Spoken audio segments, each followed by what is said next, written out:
Right, good afternoon, everyone.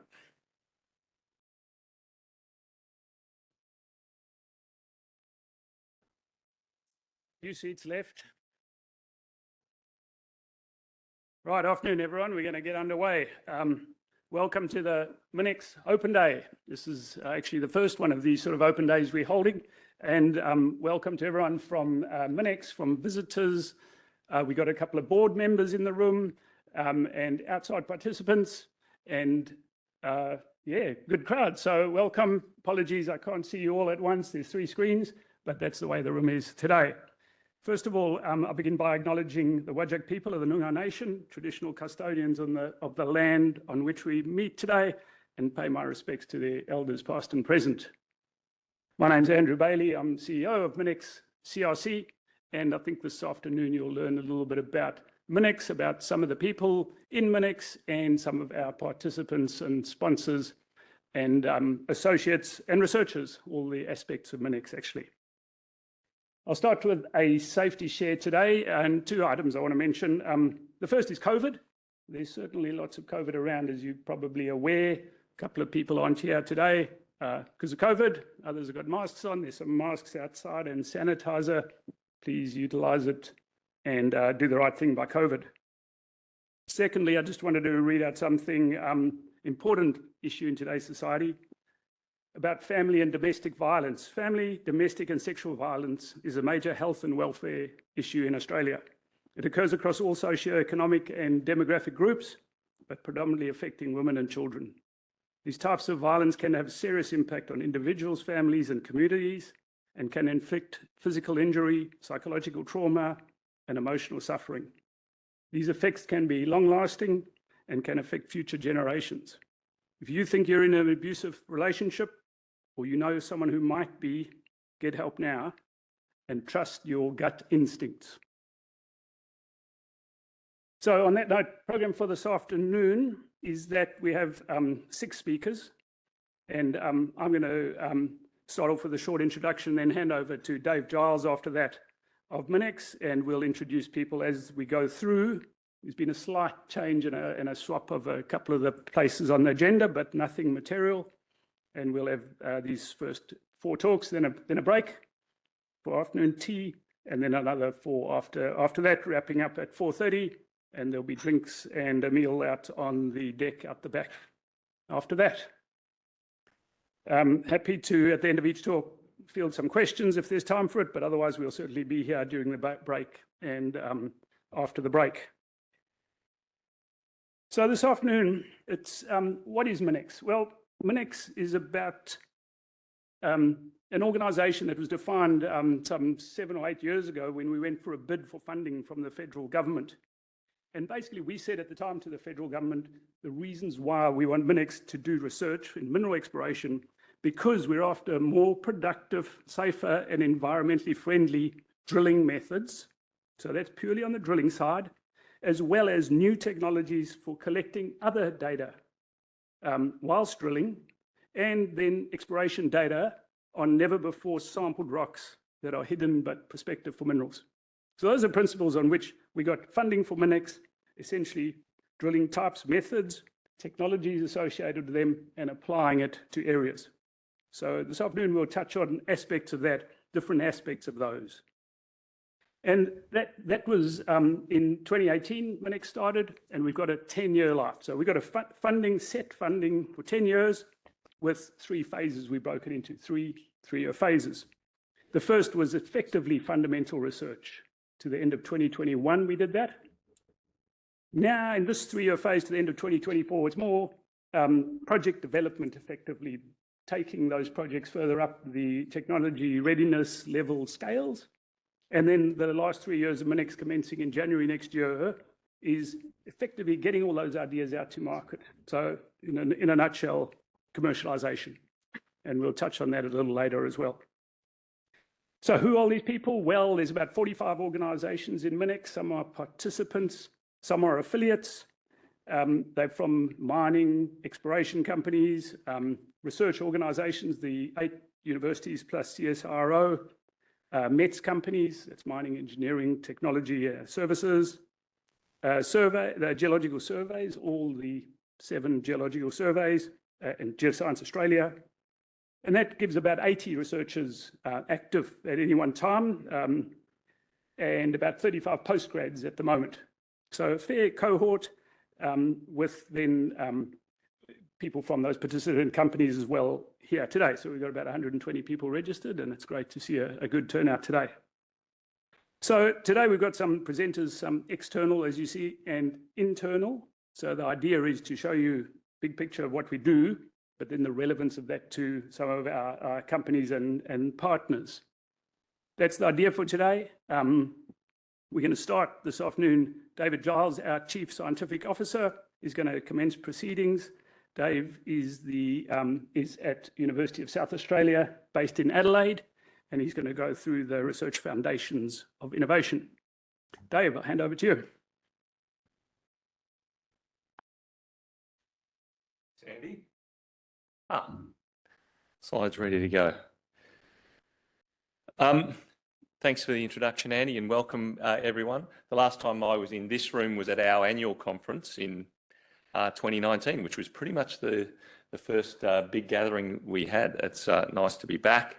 What we wanted to do today, very aware that we're now 5.5 years into our research agenda. We're coming up to the end of our phase 2 research, and we're going into that stage that Andy talked about, where we want to start bringing the technology that we're developing to market. So we thought this is as good a time as any to open up the room to a wider audience. We want to whet the appetite of the minerals industry to see what we're bringing forward. So when the companies and groups that are going to commercialise this technology take it to market, we're hoping that there's a market that's ready to use it. So what you're going to see today is hopefully endorsements of that technology from some of the people who are going to take it to market. We'll see how that rolls. You're not going to hear many of the researchers today. I'm going to represent a lot of the researchers today. And rather than tell you the specifics of what they have done, I'm going to tell you about our overall approach.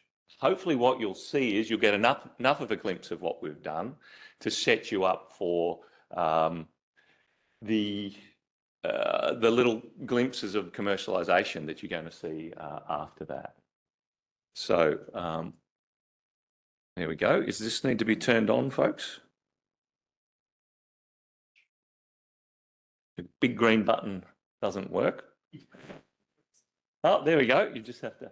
With many thanks to it. Oh my God, this is going to be odd. I'm going to press it 4 times and it'll advance and a random one of those 4 times. Thank you. There you go. Yes. Thanks to our sponsors and affiliates. All right. So I need to define what we mean by innovation first. Innovation is not necessarily what most people in the community think it is, and there's been a fair bit of work into it. The key here is around these words, multiple definitions that pretty much go back to the first one. The one that I like, I think you can read some of those, but I've highlighted the important bits in green and in yellow. That is that you take something that's new and you create value out of it. The something that's new bit is not innovation. That's invention or discovery. It's the getting value out of it that turns the something new into innovation. This is a key idea, and it's something that I'm going to come back on again and again. And this is effectively what CRCs are designed for. This is why the federal government invests in CRCs. So what does that mean in the context of mineral exploration?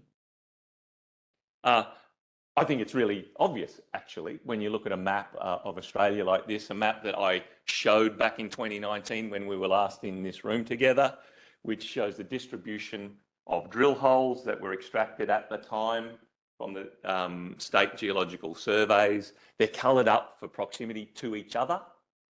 And if they're red, there's less than 1 kilometre to the nearest drill hole. All right. The key thing I want you to show you here is that all the drill holes are on the bits of rock that are sticking out of the ground that we think are prospective, and that's where we found all the deposits. So there's something new here is going outside that area. It's a new search space. It's either going deeper or it's looking for a different commodity in the same search space, or it's applying a new technique to the same search space to open up different volumes of the ground, or it's going under those massive areas that are greyed out there that are covered that nobody's really been to before. Mineral exploration is looking for something new, finding it, and for that thing to be economic, to make money out of it. All right. I mentioned before that there's some misconceptions in the general community about what innovation is about. There's also some misconceptions in the academic community that I'm part of. And I'm going to refer to a book that I read maybe 3 or 4 years ago now that I don't mind pushing on this audience. Read it. It's really interesting. If you're an academic researcher, read it. It'll completely change your idea of the importance of what you're doing. What this guy, Matt Ridley, points out is that innovation does not come out of the brain of a lone genius. Innovation is not about eureka moments. Innovation in general cannot be pushed by a deputy vice-chancellor at a research organisation with a clear idea of what the outcome is. Innovation often is serendipitous. Science and innovation are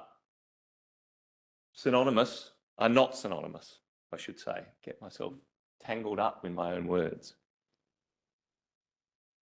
There's this idea that innovation is top-down and can be controlled by the community, and it drives our entire research funding environment. It's the idea that we can really pick winners. In the context of mineral exploration, there's a bunch of persistent myths in our area too. They're driven by hindsight narratives. When we make a discovery and somebody it's a big enough discovery for somebody to write a book about it 20 years later, we recreate a narrative about how we found it. That narrative often has a hero explorer involved. In that narrative, linear thinking and the genius of that person was able to devise exactly the right plan in exactly the right circumstances to discover that deposit. It relies on a prediction paradigm. It says that we can understand the system to the point where we can predict where the mineral deposit will be, and we can site a discovery drill hole on it and find it. This is all fed by multiple cognitive illusions. Gambler's fallacy, confirmation of bias, hopeless optimism.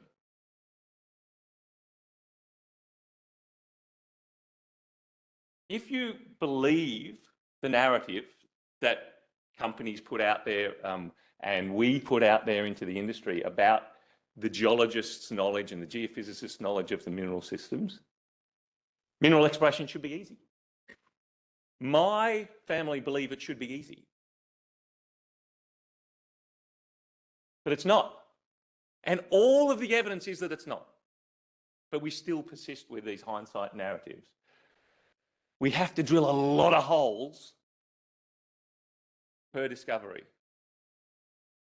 If it was that easy, this would not be true. This number here, which comes from the other MinEx that we constantly refer to, has been persistently true for many years now. We need to drill a lot of meters. And not all of those discoveries are economic, by the way, which is a key criteria for innovation in our space. Okay, so what's going on? We've got this idea of, geology is a forensic science. Mineral exploration is a forensic science because all we can do is observe the outcomes. We can observe 4.5 billion years of history written in those rocks, and we have to then try and recreate what happened in the past. But we claim, so it's a forensic science, but we claim it's got predictive power. And we've got a really nice description of this around the prediction and detection paradigm. We think we can predict at large scale and detect at small scale. So I disagree with that. I don't mind the word prediction, but I wish we didn't use it for mineral exploration. What we do is detection over a range of scales. And what we're trying to detect is the subtle signs that we're in the right terrain. And we're trying to detect the areas or find the areas that are more conducive within that scale so that we can bring down the scales as we go. All right. I talked about universities before. I'm employed by a university. I'm eternally grateful that they allow me to indulge in my hobby as a career. But one of the things the universities have done pretty badly over a long period of time is this idea of research translation. So what they do is they employ a bunch of smart people to do their hobby. And those guys make discoveries. They make scientific discoveries. Some of them are profound and wonderful. But their method of changing those discoveries into innovations is that they set up an office. It's called a research translation office or a hub or a liaison group or whatever. And the idea is that they can take it and turn it into innovation. What it rightly does is entrenches this ivory tower idea. We'll do the inspirational visionary work, and somebody else can do the dirty work of turning that into money. And what you're doing is you're taking the two important parts of innovation and you're separating them. You're quite obviously, overtly separating them. Well, it hasn't worked terrifically well in this country. This is a very Australian model. Other countries do it differently, and other countries, Germany, for example, create whole institutes to try and bring these things together. All right. So what are the actual characteristics of innovation? I refer again to Matthew Ridley's book. They're not the things that people think they are. It's not invention. It doesn't necessarily happen with a eureka moment. It happens gradually and it's incremental, standing on the shoulders of giants. It's recombinant. It requires different things to add into it and to grow and to evolve. It involves trial and error. To scientists, this is often, even when we write a paper, we use hindsight narratives and we leave out all the stuff that went wrong. The engineers know that you can't make products and you can't make these advances without trial and error. Things are going to go wrong. And innovation is a team sport. It's not for the solo operator. This is my favourite quote from Matt Ridley's book on the bottom there. It's supposed to be in red. I acknowledge that the colours are washed out. Innovation is absurdly predictable in retrospect. Everyone reckons they should have been able to invent the iPhone, or that having sliced bread made bread an easier thing to consume. But it's wholly unpredictable in prospect, as is mineral exploration.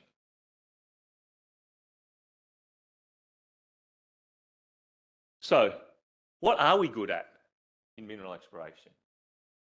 Well, I would argue history tells us what we're good at. All of those deposits that I showed you in the areas that crop out, we're really good at finding them. We're really good at finding them when we've got access to materials and samples that we can prospect on. And what's prospecting about? Well, it's usually not about a single person because you need to cover ground, you need to cover area. It's about teams and communities. It's incremental growth and sharing of knowledge. It's effectively pre-competitive data in the modern world. This is what sets us up for prospecting. And it's systematic reduction of the search space. And occasionally, a nice slice of luck. This is what we're good at. So, what does this look like undercover? What do we need to do in order to do prospecting undercover? So there's the map again, with all the deposits on, found by prospecting, I might add, sometimes prospecting with a drill rig, but the same principles are applying. There's where we've drilled. What I want you to see here, this is just a fraction, I should say. This is the stuff that I could easily access from the state geological surveys. And it is, what's that? It's about 1.3 million drill holes. Notice how many of them are within a kilometre of the nearest drill hole.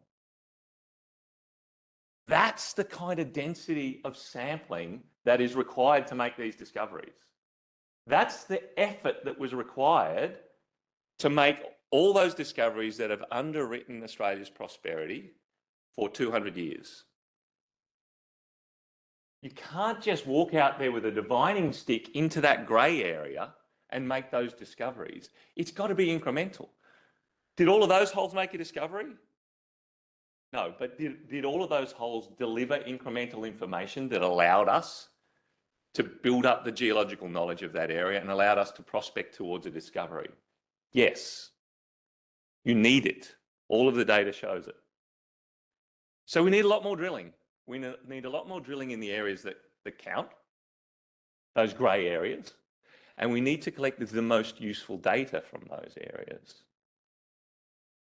When we get those data, we need constant review, testing of our hypotheses, testing them till they break, making new hypotheses and testing those until we can gradually move closer towards a discovery.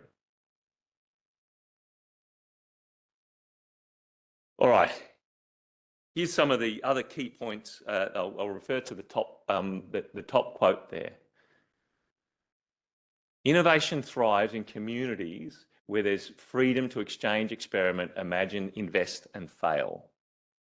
That's research. Yep. And there's freedom on the part of the consumers to reward innovations they like and reject the ones that they don't. Not all ideas are going to make it. You need to have the end user in the room. There's no point coming up with your favourite idea or your favourite way of expressing a certain technology, how it might be used in the market, until you've tested it in the actual market. The community of practice needs to have the end users in the room. So that's what we're trying to do at MinEx. When we started, Andy mentioned when we started back in 2018, this slide went into the deck that we presented to the federal government. And this slide is still what we're about today. We're a stool with four legs. We have the research providers. We have the METS companies who are explicitly there to try and provide a pathway to market. We have mining companies pulling through in the exploration space, and we have the geological surveys pulling through in the pre-competitive data space. What does it take to attract people into these areas? That group of people defined our challenge, and they defined it in the way that Andy mentioned before, with three key aspects. And they're based around those things that I mentioned before about what we decided was the most important thing to do to crack open that new search space undercover. That is, we need to drill more holes. If we want to do that, we have to make drilling cheaper, quicker, safer, more accessible, with a lower environmental footprint. And just in terms of its place on the landscape, but also in terms of its carbon emissions and water use. And we need to maximise the value of the drilling program by collecting the right data. What we want to do is push as much of that data collection into the field as we can, so that decisions can be made quickly, informed by those data. Then they asked us to show us how to do that. Well, that's what the surveys wanted us to do. So we're doing drilling technology, we're doing data from drilling, and we're deploying technologies into frontier provinces to collect real data. All right, and that's our 3 programs. You'll see this. So if you're here for the tomorrow as well, you'll see a lot of this. And those are our core projects as they started. As we've gone along, we've used our opportunity fund to bridge gaps, to do things that were not just bridging gaps in particular technology, but bridging between projects and programs, and to try and add more value. Because you can't always pick winners in this game. Sometimes you've got to cast your seed widely and see what comes out of it. All of our projects, with some examples from Project 3, our downhole assay project, have the same structure. They're all a response to an industry challenge. They're all defined by a product, what Anglo-American actually asked us to use very early on, which is a productivity performance target. It's about what we're delivering, not how we're delivering it. So they all are technology agnostic. They all use trial and error.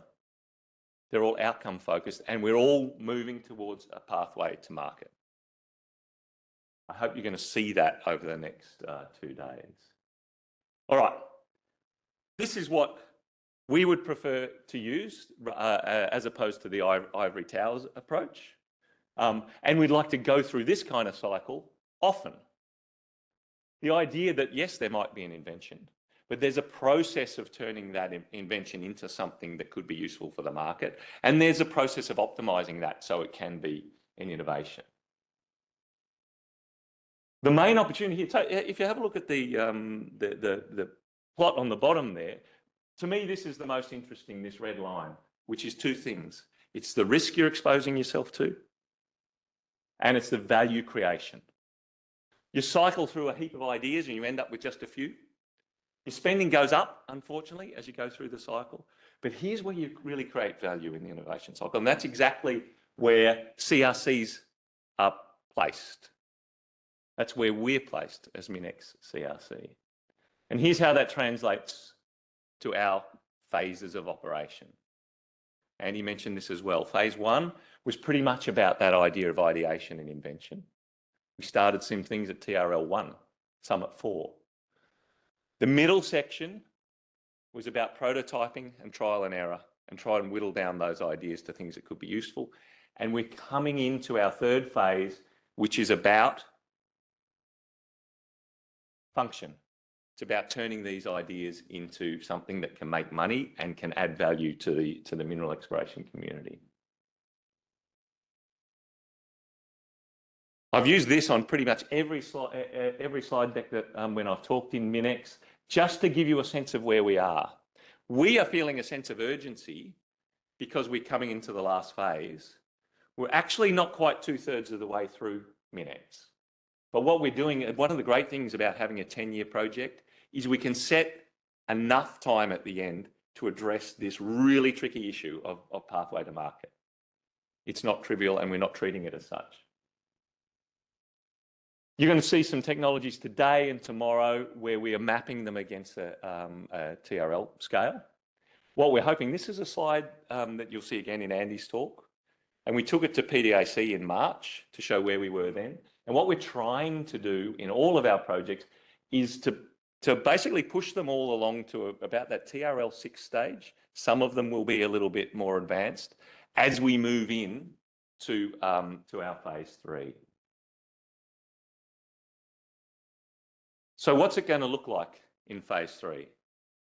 Well, if we want to move towards the market, we need to engage more with the market. That's the end users, and we need to engage more with the people who are going to take it to market. Mostly METS companies. And so what we want to see, an illustration here from Project 1, our conventional drilling project that Masood's running, of this already in action. So this is Curtin researchers on a Mackay rig at a Rio site, testing the technology in real life. And this is what we're going to see more of in phase 3. University and CSIRO researchers working hand in hand with METS researchers to prove the value of a product. Not just that it works, but to prove the value of a product to end users in the field. That's what it's going to look like, we think. There are multiple pathways to market, though. That's the last one I spoke about is appropriate for technology, for the drilling technologies. But we're also, in fact, our biggest single effort is in this idea of pre-competitive data that we're collecting for the geological surveys. And this is a different pathway to market. There's two things that are happening here. One is we're actually collecting the data, and Dot is going to give us an example of that from our Northern Territory work. But the other thing we're trying to do is create a legacy of MinEx, which is about how you go about collecting that pre-competitive data with a drilling rig out in the boondocks. How do you get access to the rig? How do you get access to the analytical infrastructure you need to turn the samples into data and into knowledge? Very important part of our work. And just to give you an example, if you're around tomorrow, we'll talk through this a little bit there as well. This is the kind of data that we're collecting, a broad brushstroke from frontier mineral provinces right across Australia. And that, Andy, is where I will leave it. Thank you, everyone.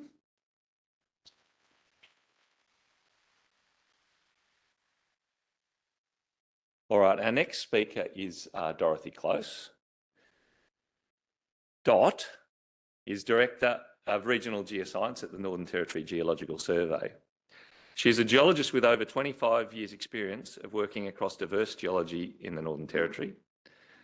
She joined the NT Geological Survey in 1995 as a regional mapping geologist and currently holds the position of Director of Regional Geoscience, overseeing regional geoscience and prospectivity assessment projects. An immensely rewarding job. Dot, I'm not a genius at maths, but I reckon 2024 minus 1995 is 29 years. And you might be just underplaying your experience a little bit. If you could please welcome Dot to the stage.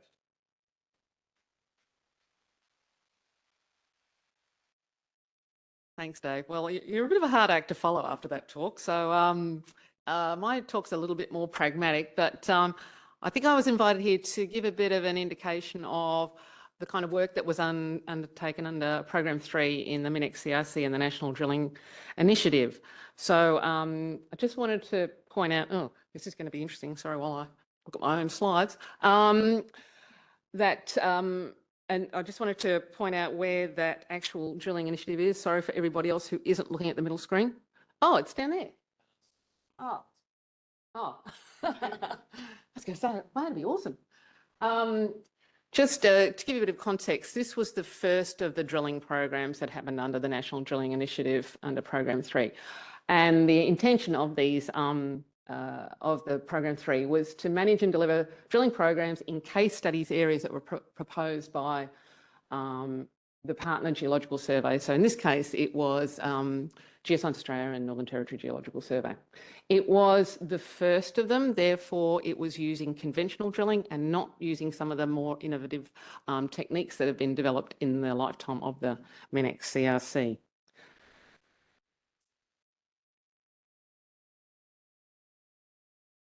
So there was two campaigns under this MinEx CRC NDI drilling. There was the East Tennant campaign and the South Nicholson campaign. They were done for two different reasons, and I'll go a little bit into the reasons for that.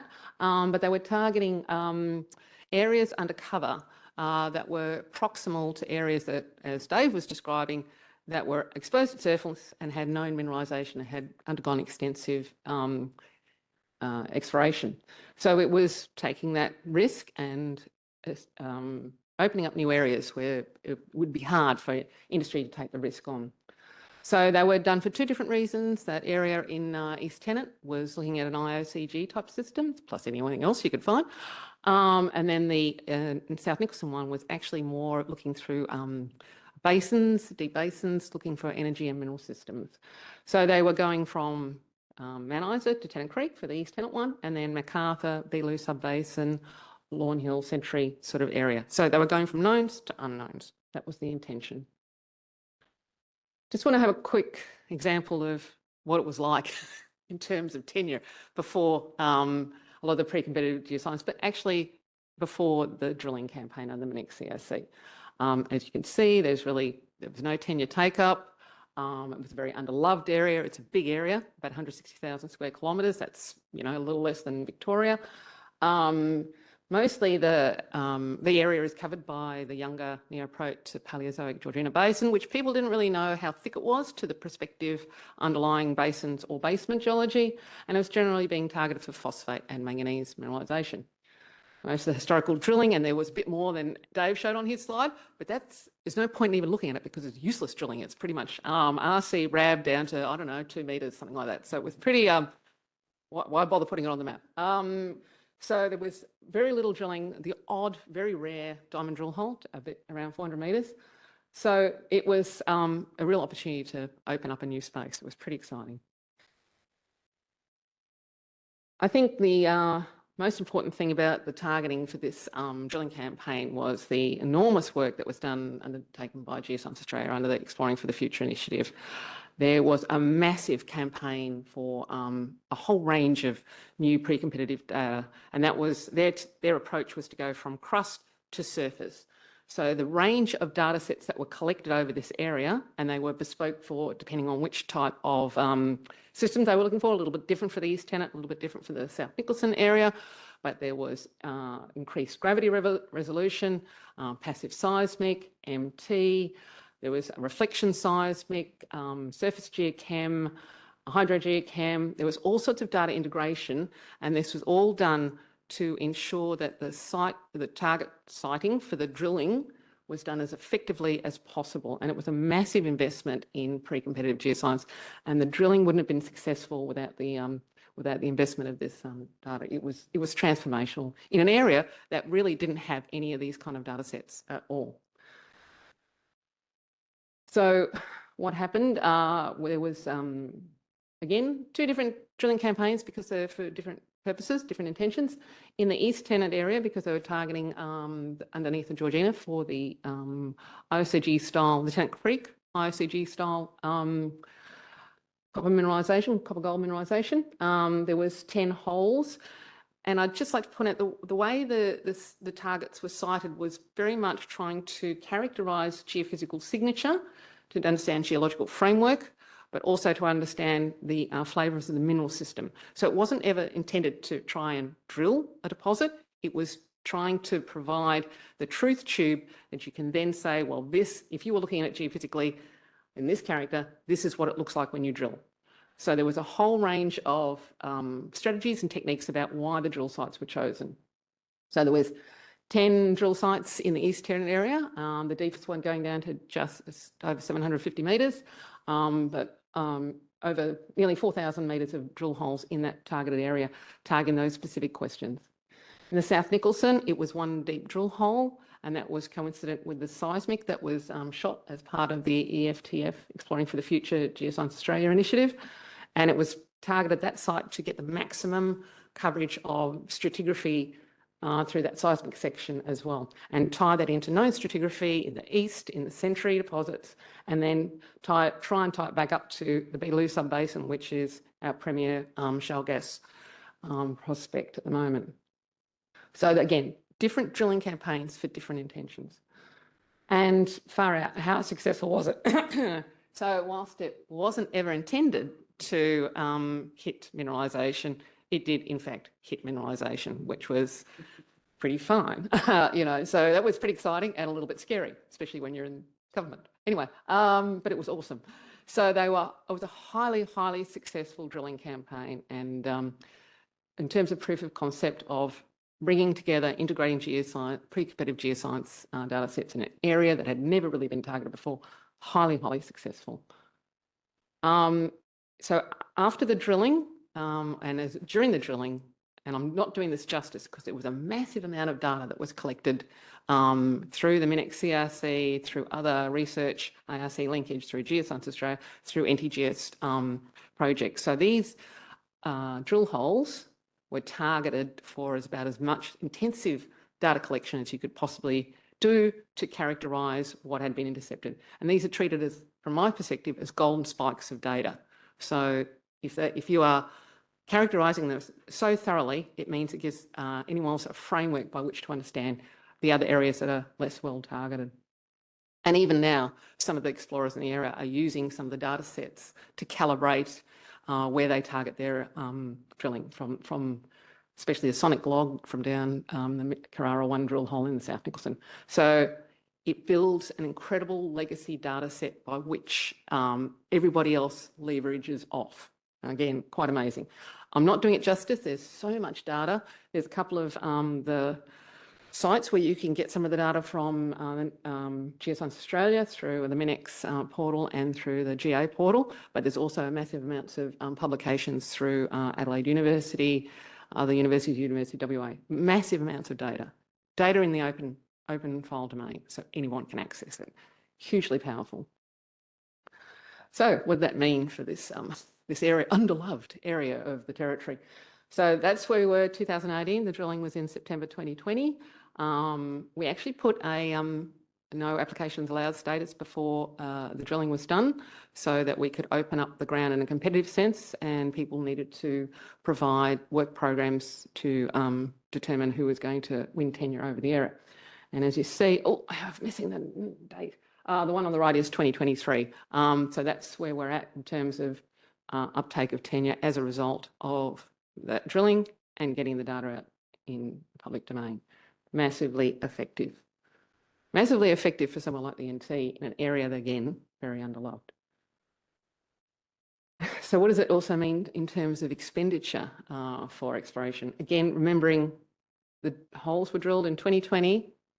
People were allowed access to the ground mid-2021 probably. So we haven't had a lot of time of people actually undertaking exploration in this area. But you can see a massive uptick in the investment in exploration from 2020 when the drilling happened, and this is where we are now. It looks like it's stopping in 2023. That's only because that's not a whole year's worth of data. That's a partial amount of money from 2023. And on the right is the diversity of companies that have picked up tenure in that area. And we've got a real range of junior, mid-tier, and now some of the majors coming in, either picking up tenure in their own right or joint venturing in. Having said that, the diagram on the right was from March 2023, and there has been a little bit of consolidation of tenure, a bit sad to say. So that is not necessarily representative of where we are now, but it's still a massive amount of uptake in exploration in an area that really hadn't been looked at before. So I think the other thing I wanted to say is, whilst probably the MinEx CRC has moved on a little bit from here, and they've left an amazing, and Geoscience Australia, left an amazing legacy of data, we are still, from the Northern Territory Geological Survey's point of view, sharing the risk in this really frontier area. Under our Geophysics and Drilling Collaborations program that's funded out of our Resource in the Territory initiative, we is a competitive competitive grants program so that applicants can apply for co-funding for deep drilling, innovative targeting, new geophysics. And in this area, which has been particularly targeted, we have co-invested quite a significant amount of money for some really clever techniques that are opening up an area that still is frontier. I mean, we're in mid-2024. It is not what you'd call a mature exploration destination. So there is still quite a lot of activity going on there, but the Northern Territory Geological Survey is co-funding a lot of that risk as well. And we're just about to announce our next round of successful grant funding, and there's the $500,000 been pledged in that area. So the thing about what happened under the MinEx CRC and what's happening under here, it gets the data in the public domain so everybody learns and knows how to de-risk their next stage of exploration. So I hope that's what you wanted in terms of the experience. I have to say, you know, you look back at these slides and you go, oh, 2020, that was an odd year, wasn't it? There was a pandemic on, that's right, I forgot. And, you know, borders were closed. It was wet. We're talking about black soil plains. It was it was something else that this actually happened in the middle of a pandemic in a really tricky area. And I think it's a real tribute to the real desire of people to work together and really open up a very, very underloved area to an amazing amount of future. So thank you, MinEx CRC, and thank you, Geoscience Australia. Thank you. Yes.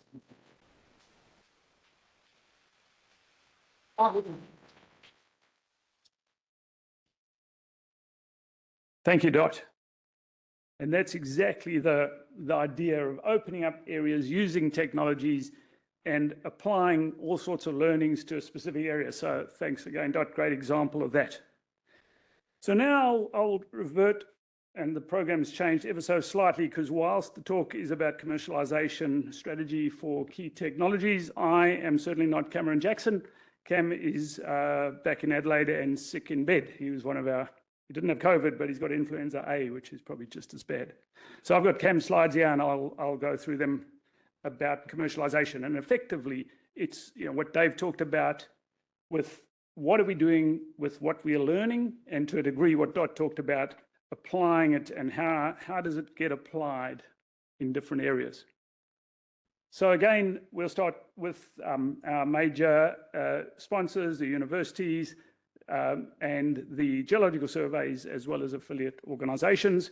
They all chip into everything we do, basically. So basically, one of the outcomes has got to be commercialisation. So let's just start with a definition of what we call commercialisation. And it's basically to turn, as Dave said, innovative ideas or inventions into viable business ventures that generate revenue and create value for all stakeholders. So, and that's really important. Innovative ideas or inventions, anything we do or find, into something that is viable. It's got to be useful. It's no good inventing widgets your whole life if you can't sell them, and they've got to generate revenue for all the stakeholders. So it's got to be widespread. So we've got to think also what the market wants. MinEx is not a university researching things that are interesting. There's a saying in geology, and it's very good looking at rocks and looking at things, but often you do so what geology. It's really interesting, but so what? We cannot do so what geology, unfortunately. We've got to work out what the market wants with what we're doing. So, does an offering we land up with still align with market demand? And that's why we have regular feedback and talk with all of our participants about alignment with market demand. Do you have the IP, the product, the process, or the know-how? We'll go down that field in a moment. What is that, and what is the know-how? And what are we going to do with it? What's the pathway to market? Because we also have learned from previous cooperative research centres, for example, it's great getting a product out there, a company takes it on, and then sits on it for years. If you're a conspiracy theorist, you'll quote everything from nylon stockings to electric light bulbs, that a company bought it and killed it so that no one else got this great idea.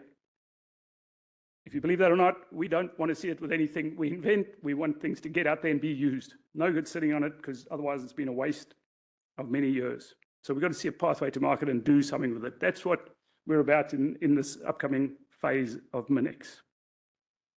So it can be a patent. We've applied for a couple of patents in the last year, exclusive rights to commercially exploit a device, a substance, a method, or a process that's new or inventive. So that's a patent. There's a whole system that looks after it. Intellectual property, generally in Australia, up to 20 years, or it could be an innovation patent shorter than that. And we also then go across 8 or so other primary mining countries and jurisdictions, and then across Europe. So we do look at what we do, and if it's valuable and many people ask for it, is a patent. Have you got a patent? And yes, we are looking at that on some of our things. And then there's know-how. Now, know-how is it's hard to define for people often, because it encompasses practical knowledge, expertise, and skills required to accomplish a task or solve a problem. So you think of changing a tyre. We all know how to change a tyre. It's not a patented technique. It's know-how. You can take it with you. You move from job to job, but that's know-how. But still, it's also knowledge gained through experience, trial and error. And by researching, you're getting to know-how as well. So we're looking at know-how as well as anything that's patentable. and putting those together. So, our commercialization strategies using IP. So we've got various ideas and open to many ideas, and one is licensing. And I'll touch on some examples now. We have already licensed some aspects of our work. We can do IP transfer, a pure transfer. It could be JVs, partnerships, product and processes, how we deal with them, or even spin-offs. There's everyone's always waiting for their white knight to come along with seed funding and take it all away. In reality, that doesn't happen too often, but it's, a spin-off company is a real thing. And cooperative research centers like ourselves, the CRCs in general, have actually spun off many companies. You've all heard of cochlear implants. They came out of a CRC. There's a really successful tooth gel at the moment that's out there. It's worth a few $100 million, came out of a CRC. And the CRC for data or cyber security is well known at the moment. And a fourth one you may be familiar with is the autism CRC. It's done a great amount of work with people with autism and apps. So a lot does come out of CRCs from spin-offs. So where does that put us? Well, we've got a bunch of projects, but I like Cam's little picture. I put it in. They don't all fit in the same basket. They in different places, and you can see them here. Again, I'll go back to the slide Dave put up earlier. So just to explain or spend a few more moments on this one, on the left-hand side where those oblong shapes start is basically where we started a few years ago. So they all started, some of them down TRL 1, as high as TRL 6 for conventional drilling, somewhere down on the left of that. And that's the movement to the little round circle is where we are now. So that a couple of months ago, a snapshot, March. So that's how we've moved in the last 5 years. And the little grey dots further on to the right is where we ultimately want to end up. So that's how we see our work. And this is a snapshot of some 7 projects moving along, through the pipeline. And I'll just touch on each of these. Now, each of our projects have project numbers, but that just generally confuses everyone. So we won't call this project 1, we'll just call it conventional drilling. Masood's in the room here somewhere. Masood's at the back there. Anyone who wants to know about conventional drilling, speak to Masood. That's not only diamond drilling, it's RC drilling, and it's fluids. Now, conventional drilling in a way is quite boring. Dave put up a picture of a drill rig. He didn't put up a conventional drill rig. He put up a sexy, coil tube rig. But conventional drilling is where all the money is. There's just in the Pilbara alone, there's something like 2 million meters of RC drilled every year, heap of diamond drilling. And that's all expensive stuff. So this is where actually the big value lies. And if you have a 1% saving in the amount of money you're spending on conventional drilling, it'll pay for all these improvements 20 times over. So it's a really important aspect. And we're doing a lot of work with Curtin University. And in fact, Curtin, through the government's Trailblazer initiative, have put in $10 million to form actually a drilling research center, which we've now licensed, non-exclusive license with Masood and his team to advance aspects of that. That's the big money gain, and it's important. Sorry, Dave, not sexy, but it's very important. But then there's great, exciting things too, like coil tube drilling. You'll hear more about coil tube drilling tomorrow, and it's an aspect of drilling that's different. We have to try different things as well. How do we plug holes in the middle of nowhere, either where Dot's drilling, in all those spaces on Dave's map, in a different way, in a rapid way, to get a result in a way that hasn't been done in minerals in that way before. And that's with coil tube drilling. After tea, we'll hear from Craig, who's taken on our coil tube rig, the CT500, under a lease for sale agreement. He'll tell you all about that. And there's a picture of one of the pictures of it in operation, and that's Dig CT is the company that's taken that on. And as well, we agreed originally with Shram they were to build more rigs. Shram ran into a few problems a couple of years ago, and they're now owned by Epiroc, but they are still participants and interested in the coil tube market. So that's a work in progress on how we can have more rigs out there. So that's the CT500. You'll be pleased to know that just a few days ago, and it wasn't on Dave's map, but we're out drilling on the Nullarbor at the moment. and the rig got to, Simon, 500.2 meters, which is pretty good for a 500-meter capacity rig. In fact, 0.9. They added an extra bit of core barrel on, and they got a meter of core at that depth. So they were struggling to recover chips or sample that it normally does, but stopped every 30 or 40 meters and got a couple of meters of core all the way down through the hole. So a brilliant cross, which, sorry, I won't steal your thunder, which Craig will tell us all about in a moment. Pretty exciting. And many people ask, what about the big brother? Well, we have a CT1000 rig as well.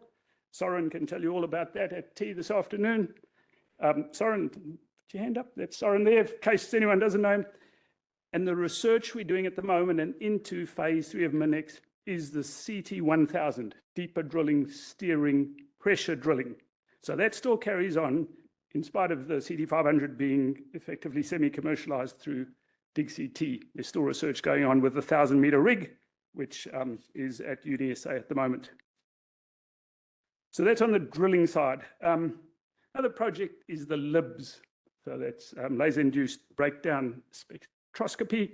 Basically, you fire a laser at a rock, it goes poof, and you analyze it. Great. It's easy on Mars. There's no people.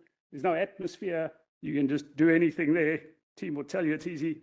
But you try and put it down a dirty, small, deep, wet borehole, and it's a whole lot harder. And we started off on a low TRL, but it's progressing well. It's moving up to, in fact, this month, Jess is here, and the rest of her team will tell you all about it. It's going to be tested out at Nurrabup in the test facility here, just north of Perth, in a few weeks' time, which is great. So it's going down a hole. It's a LIBS project. We put a patent last year. The tech development's continuing, but it's an exciting project. And I can tell you, we had a bunch of brochures at PDAC a few months ago, and you mentioned that this not only does all sorts of analysis, plus lithium, all the elements, including the light elements, and that really gets everyone excited. So there's a bit of a queue at the door saying, hey, where's this LIBS project going? A lot of interest in it. So that's the LIBS, and we haven't got a plan yet. You know, it's not got anyone taking it to market yet. We're developing it further, but we're going to be talking to lots of people about what happens to it. And then on the geophysical side, I've just labeled this SWEP-DM, but geophysics, downhole geophysics, same thing. We've got an EM array. We've got a gamma tool already, but this is SWEP-DM, which is somewhat different and quite a breakthrough. Enough so, and Brett Terrace is in the room here. We'll be talking about the patent. We won't be talking today, but we put a patent in on that. And again, it's a totally different way of doing downhole EM with a SWEP frequency, and in fact, ultimately a time domain, or SWEP time domain array as well, which is ongoing. So that's great. It's a different way of looking for basically conductors or otherwise down a hole, and ultimately tied to the coil tube rig where you can steer towards or away from a conductor or something in the ground. So it's quite an exciting development, that. And then there's the application of fiber optic. So we're applying fiber optic in seismics, both as surface and downhole. Where the little arrow points to on that diagram, you probably can't see the two little 10mm fiber optic cables being dragged around the Pilbara. But it's a great way actually of not putting out geophones, but just dragging a skinny little cable around that's a couple of kilometers long. It's a great pickup, and you can all sorts of seismic signals both on surface like that, and we've been instrumenting downhole. And with that in mind, we're talking to a few METS companies, service providers, how we can apply that and tie it in to bigger or other seismic surveys and utilize it both underground and surface. Definitely going to be using that in some way in phase 3 of MinEx. And then automated 3D modeling. Mark Tessel from UWA is here, and this is sometimes described as leapfrog on steroids. There's Mark down there. So it's the type of modeling that basically, well, Mark, I won't even describe it, probabilistic modeling of data from either surface or borehole into a rapidly updated 3D model. And that's actually publicly available information, but there's a consortium, a public consortium being put together that will probably commercialize it and get it out there for usage. through the Loop Consortium, also supported by some of the geological surveys and other organisations. And then last but not least, and Sandy and Sam will be telling us about it this afternoon, augmented reality core logging. Really exciting. Look at your iPad, look at the core, have the two images together, either on goggles or in front of you. And we're in negotiations right now about getting that get out there through CSIRO and hopefully successfully applied to the market. So that's a snapshot of all the different, of some of the aspects of the work we're doing in MinEx and the ways we're getting them to market. But, you know, nothing's locked in stone. We're happy to talk to people, to consortiums, and how best to apply these things so that they are really useful, getting applied in all aspects of exploration, from the really early stage, like Dot was describing, to, you know, the millions of meters of drilling that are undertaken all the time, but could, you know, do with some help, innovation and cost saving. That's all I've got for now. We're going to have a break now for the next half an hour, about 30-minute break. And after that, we'll come back and go into some of our industry partners, talking first of all, DigCT, into drilling, and then applications through IMDEX and through CSIRO. Have a good tea break. Thanks.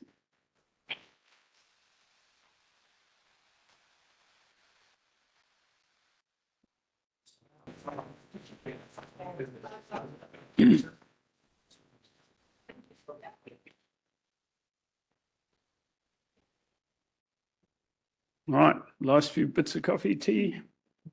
No, we're on our way. Right, after afternoon tea, we're going to start with Craig Laverick, Director of DigCT. And DigCT is the company that was formed to take on our coil tube 500 rig. Craig brings over 35 years of mineral exploration, drilling experience and expertise to the table, including frequent field trips to some of the world's most remote operations, where he implemented and standardized process improvement for increased safety, morale and operational success.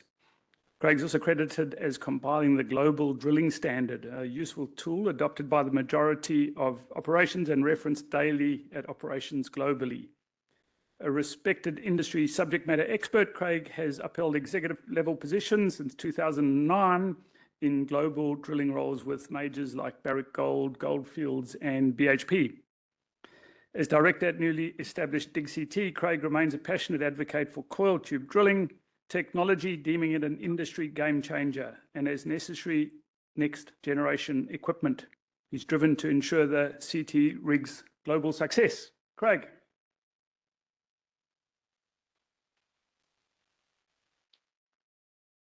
Thank you, Andrew. And good afternoon, everyone. I'd like to take you back to the early days, circa 2010. Pre-MinEx CRC, when the industry collective was known as the DET CRC, or the Deep Exploration Technologies Cooperative Research Centre. Well, I need to flicker now. A good mate of mine, mentor, and former colleague, John Emerson, and I worked at BHP Billiton at the time. John continued to mention this thing called the DET CRC and suggested we put a plan together to join. There were several projects that sparked feelings in both of us, yet none more than the coil tube rig technology. We wanted to know more about the CT rig and hopefully get our hands on the prototype. Like most, we were eager to know more. A major win sufficed in 2018 when a trial was organised in collaboration with my former employer, Barrick Gold in Nevada. Timing is everything, and in 2018 wasn't a great year in many levels. The DET CRC was in its final year, having run its expected 8 years. My time at Barrick also ended. And the Nevada trial wasn't as successful as we first hoped, due to the fluid system still requiring some work. Despite industry interest that remained, the DET CRC had run its anticipated 8-year course, with many of us presuming we'd lost the coil tube rig forever. Then, out of the gates, the MinEx CRC emerged, led by CEO Andrew Bailey and supported by WA and SA universities. At Curtin University, we, DigCT, rely on Masood Mustafi, team leader, drilling optimisation and automation. And at Uni SA, we rely on Soren So, who is the team leader for drilling, who is the MinEx CRC program leader drilling and MinEx CRC program leader 2. I recall catching up with Soren last year, actually. He urged me to pursue the CT rig, given my belief in its technology and its potential success. Soren, I can't thank you enough for the nudge. There's more to come. There have been many others, you know who you are. I won't thank you all now, but thank you. Months passed, and while circumstances had me meeting with the MinEx CRC and other matters, meetings were held, and what seemed was pie in the sky came to fruition. Fast forward to mid-February 2024, and like any dream turned reality, there were countless challenges to overcome, such as our first project, Manura. I recall an upbeat yet limited conversation with Andrew Bailey, where he referenced the first CT rig contract. It's on the Nullarbor and quite close to Manura Station. I'd heard mixed reports about drilling out there and took the time to review the data and to ensure our first project or project's success. That was the moment when it all turned interesting. I learned of countless exploration failures, multiple holes with stuck pipe, and costs blowing out to over $1,000 per metre. It should come to no surprise that the DigCT crew were feeling very anxious when it came to deploy the CT rig to Manura.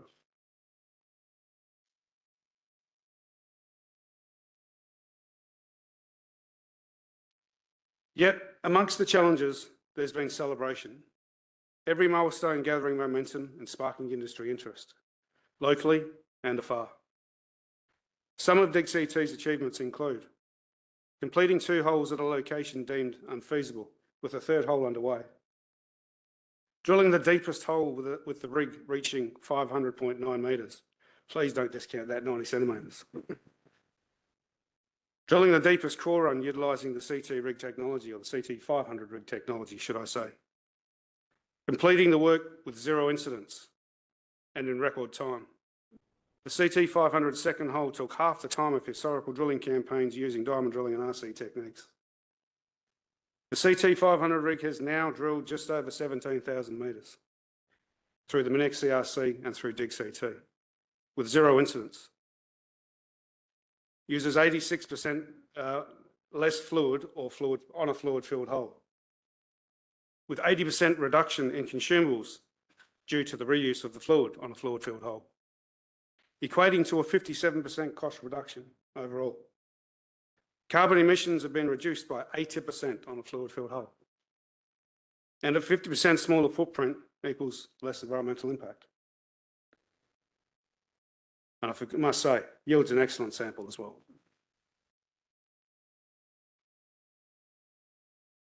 So what does that equal? Well, it's realising smart meters. Dave Giles mentioned something about this at the beginning of his talk, about what operations must do. Operations must be safer, more environmentally friendly, operate with lower cost, use real-time data accuracy, reduce their carbon footprint, yield quality samples, and be more inclusive. DigCT ticks all the boxes.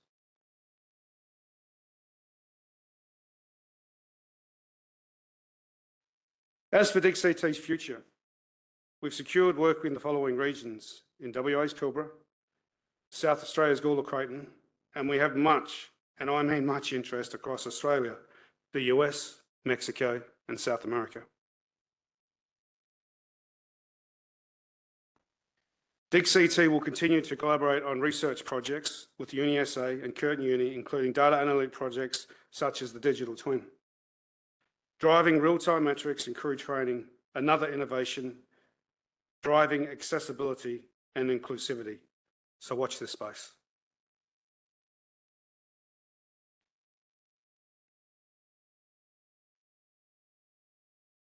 Importantly, Dig CT wouldn't be the success it is today without some very supportive and passionate people.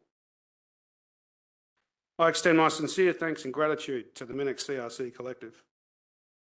Curtin Uni's Masood Mustafi and his energetic team who continue to support, particularly with the HPS fluid system, has been invaluable and a testament to our ongoing partnership. That and showing us which buttons to press, Masood. Yep. SA Uni, Shane Fox, Mingbi Min, Rob Brewis, and so and so for your technical support. It's invaluable, that support that we get. GSWA's Richard Chopping, we call him Chops, and his incredible team. Without your support and continued drive for CT drilling, none of this would be possible. Our small yet mighty Dig CT crew, the generational step change in this industry that is needed. My business partners, Kevin and Natalie Davis, and my amazing wife, Joanne. And everyone here today for your interest in learning more about advancing the industry and striving for more. And finally, I'd like to share Dig CT's vision with you, which has been up on the screen for the last couple of minutes. Dig CT's vision is to be the generational step change in the drilling industry. We insist on integrity and inclusivity, dismissing the norms of outdated standards. We drive a workforce culture where everyone feels safe, a sense of belonging, and ultimately, a sense of pride. Thanks, everybody.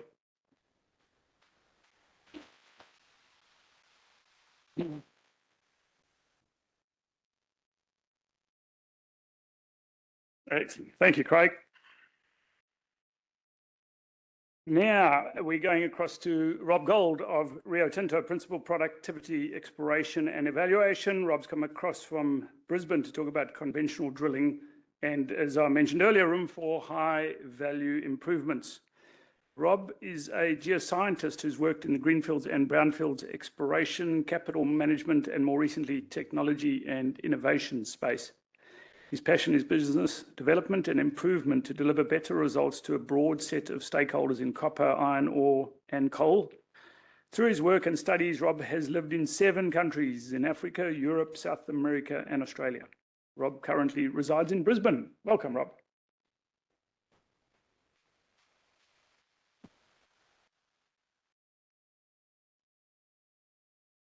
Good afternoon, everybody. So Rob Gold, Rio Tinto Copper, Principal Productivity in the Group Technical Services. Thanks, Andy, for the invite to speak. And I think what's my role today at this afternoon's conference, and I think David Giles just found this, Giles showed the slide of the innovation pathway.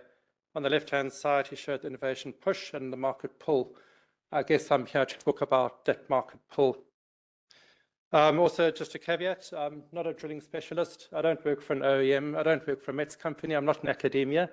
So I do ask myself, well, what can I actually bring to this forum? So what I will be talking about is Rio Tinto's framework to measure and to manage drilling productivity and try and create that line to value as to why it's so important for us.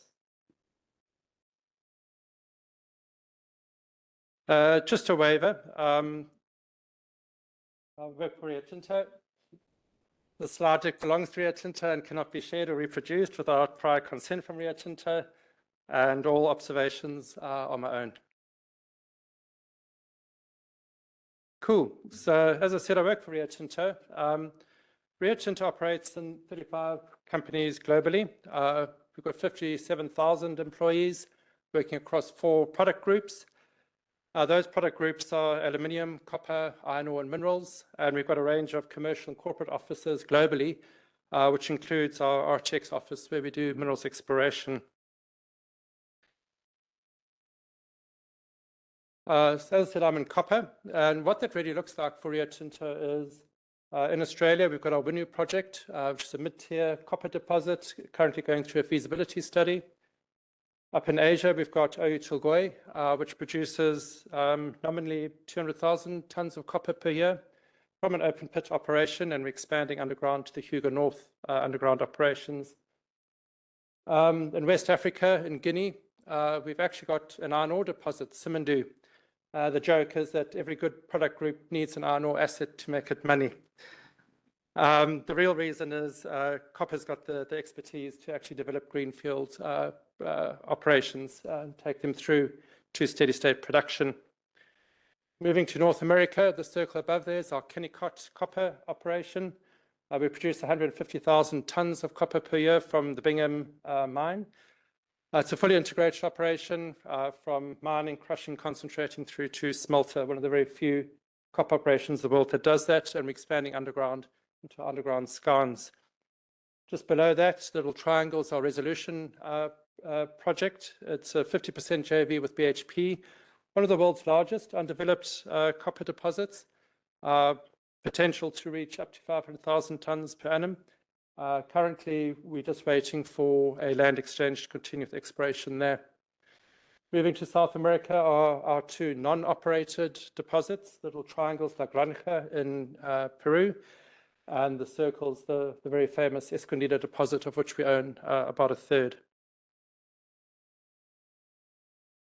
Moving on to drilling.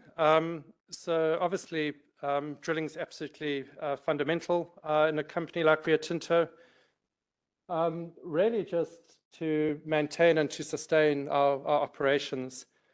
Last year in 2023, we drilled about 200,000 meters in copper. The bulk of that was the big blue circle up in Mongolia. That was all diamond drilling. So blue is diamond drilling. The program there was just conventional geotech and resource development drilling inside our open pit, and a really large underground operation with 5 LM90s, where we're looking at building a huge block caving operation. Down the bottom, we've got Winu, predominantly in orangey color. That's the RC drilling that we're doing to support our hydro program. And the hydro program is shown as pale blue. So we're going through a feasibility study, getting the water balance right on our critical path. So we're mainly drilling, doing hydro drilling there, and a little bit of resource definition drilling. In Simandu, it's mainly diamond drilling, heli-supported. We've got 4 rigs from Canada, the Discovery 2 rigs, and we're doing a little bit of hydro drilling just for water production and water balance. Kennecott's the really diverse bag, and that's just because it's a mix of exploration plus mine drilling. That large green segment there is actually horizontal drilling in the high wall, just for dewatering and to prevent any high wall failures. A little bit of blue drilling in there, R&D drilling, little sliver of yellow, that's sonic drilling on our tailings. This one out in the green area, which is just our rotary drilling for installing piezo's. And Resolution, a really small circle. We haven't done much drilling, so it's mainly just been drilling on our tailings and some underground drilling for vertical stress testing, and don't have data for our non-managed operations. So that's just a very broad overview of the type of drilling we do in Rio Tinto, and it perhaps just explains the importance of getting productivity right for a company of this size. Obviously, first thing we look at is safety. The graph on the bottom side, bottom right-hand side, just really shows the total shift hours that we worked in Rio Tinto Copper on our drilling programs. And I like that graph because even though it's the total shift hours, it actually tells us what was the total exposure that our drilling crews had to hazards that are inherent in the workplace. You can see we nominally drilled between 12,000 and 22,000 shift hours per month. And during that time, during 22 and 2023, our workers incurred a range of injuries. A key concern will always be hands, fingers, arms. We want to get hands off steel. So there's a strong case for automation and getting people away from the rig. That's very compelling. Knees, ankles, heels, people getting on and off equipment, a major area for concern. Some eye injuries, and that's mainly chemicals, exposure to chemicals. But any technology that comes our way, where we can get people 1 meter, 10 meter, 100 meter, 1,000 kilometers away from the rig, we'll be looking at closely. So that's our approach to safety. The big value driver for technology and innovation in the drilling space is drilling performance, because it's drilling actually happens so far upstream. We get that wrong. when we go off schedule, our costs blow, our schedule blows. Schedule delays on a major capital project can cost tens of millions.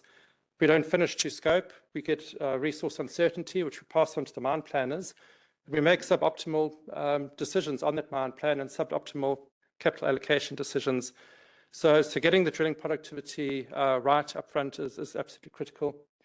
The framework we use in Rio Tinto is a time usage model. I'm guessing quite a few in the room know what a time usage model is. It's used for asset management. The key caveat is we don't own and operate our own rigs, but we still use this model. Just to explain it briefly, the vertical axis is our total chargeable shift time. In this case, we've normalized it to 100%. We can switch to hours or to 100%. The next bar after that is our availability. So availability is just what percent of the time that we had the rig was it actually available. In other words, the rig was operational and we had an operator. What takes away from availability tends to be breakdowns. So it's really a reflection of the driller's ability to operate a drill rig or their program. It's reflective of their maintenance regimes, but also it's reflective of planned maintenance, which is the leading indicator, and it's reflective of planned downtime for things like audits. The next bar crosses utilization, and that really tells us what percent of the time that we had the rig did we actually use it for work. And the big killer for utilization is operating standby. And for a company like ours, that's criminal. It means we're actually paying rent for this piece of capital equipment without putting it to work. The big killers for us for utilization, which would be some of these green bars over here, this is averaged for the whole of copper. The big things that get us are some sites require water within 100 meters of the pad. If we have a pump breakdown, we can't get the water there, the rigs stand idle. Underground operations, transporting people to the rigs stand idle during that shift changeover. Blasting and operations, the rigs stand idle. So once we've got utilization, the last bar on the far right is what we really chase. That's what we want to optimize. That's called effective utilization. That's what percent of the time is the rig actually doing the work it was intended to do. That could be boring a hole, producing core, it could be hammering, whatever the intent was. That's called effective utilization. The difference between effective utilization and utilization is something we call operating delay. That's when we're doing work that's not producing product. In drilling terms, that's normally conditioning a hole, tripping rods, surveys, useful activities, essential activities, but they're not producing product. If you apply a manufacturing mindset to this, we're not producing product. So our whole aim is to maximize effective utilization by making sure our kit doesn't break down, we run a good program, and we try and engineer out repetitive kind of activities. So when it comes to technology and innovation, the view I hold is that technology and innovation play a massive role in that operating delay. Once we get a certain rig to site, there's very little we can do to engineer out operating delay. It comes down to the rig type, the rig design, and the rig model. Just some examples of how technology can help us engineer out operating delay. We've just had a fantastic presentation on coiled tubing drilling. That's such a lovely example of how just a different way of thinking gets rid of all the repetitive actions of adding rods, removing rods, running core barrels, and that's got a direct kick on productivity. Longer core barrels. In Rio Tinto, we're working very closely, or would like to work more closely with people actually getting away from a normal 3-meter core barrel to a 6 or a 12 or a 15-meter core barrel, because that means we get more meters of core per run. Just chatting to Masood, that could only really become effective once we move to automation. And the focus that MinEx CRC has on Project One on getting automation really means that once we've got longer core barrels, once we actually can manage and optimize the drilling parameters to effectively fill that barrel and to efficiently drill that barrel, will that technology become really, really viable? Integrated gyro and gamma surveys. I mean, the rig's idle or sometimes idle whilst we run those surveys. If we could integrate that with operations, that would engineer out a lot of dead time for us. Drill fluid automation's really captured our attention and the work that MinEx CRC is doing in that space. So drill fluid automation, it's really just measuring what the drill fluid properties are. It's managing those drill properties frequently through things like auto-dosing, and then actually matching those the drill fluid property for the type of bit we're using, the depth we're drilling at, to maximize rate of penetration, or to actually get that lovely balance between rate of penetration and bit life. Because if we burn through our bits very quickly, guess what? More operating delay whilst we change bits out, and it helps us manage the costs better. Mobile underground rigs doesn't really fit into the remit of MinEx CRC, but it's not even technology, it's just engineering. So certainly at our Kennecott mines, we've moved to mobile rigs. That's helped extraordinarily just to get interhole moves and to get the setup correct. And over a period of months, that'll take days off the schedule. And finally, directional core barrels. We want to move away from conventional directional drilling, and we're looking towards motoring. We can actually recover core whilst we drill, and we actually get data whilst we do the drilling. So those are just some examples of how technology can reduce operating delay. And I think the crux of my argument is once we've maximized effective utilization, the only lever we have left is rate of penetration. And I'd argue that true drill productivity is once we've sorted out availability and utilization, it's effective utilization times penetration rate. Effective utilization is hours per shift. Penetration rate is meters per hour. Multiply the two and you get meters per shift. And that's what we want to maximize. I think this speaks to the heart of the MinEx CRC Project 1. And how can we actually increase the rate of penetration on our drill rigs? And when we talk about productivity, I think this is what we speak about a lot at MinEx CRC. So really fascinated by Project 1's approach to data analysis. And data analysis is an umbrella term. Inherent in that is, first it comes down to the instrumentation and the measuring of multi-parameter data. So this speaks to the MinEx CRC program to build a D-Troll, a very high frequency sub that will actually allow us to get the resolution data we need to actually enable automation. Then speaks to using those data to actually get data-driven optimization that takes into account local conditions. Applying those to algorithms, which then actually fit into engineering models, and then combining that with, and I really like this, with post-mortem studies, so it actually becomes a learning engine. We can run whole, we can compare a manual mode to an automatic mode, see how we compare against the driller, and then we can actually optimize the rig parameters for the next hole and do better next hole, and we learn as we go. Drilling fluid automation I've touched on. Obviously that impacts rate of penetration if we can actually really fine-tune the viscosity so that we get maximum rate of penetration and maximum bit life. And then drill bit technology. Clearly that plays a very important role in the rock bit interaction. That's not the remit of MinEx CRC, but I think really where MinEx CRC plays a very important role is actually the recommendation of which bit we would use under which scenario and which type of hole.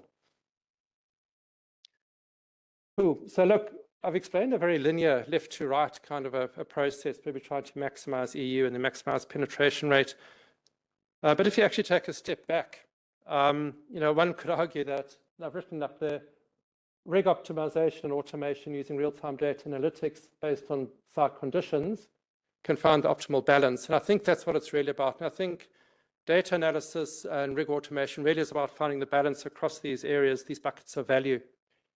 If we were just to talk through these buckets of value, and how technology and automation links to value drivers, just in the availability space, predictive maintenance. We had used automation to drive predictive maintenance. We'd arguably get less mean time between failure, arguably we'd get less downtime, unplanned downtime. Argued that operating standby is really the remit of us, how we manage operations. Technology plays an extraordinary role there. You just think of the automated drill fluids program. If we could have integrated sumps, we can create a smaller drill pad.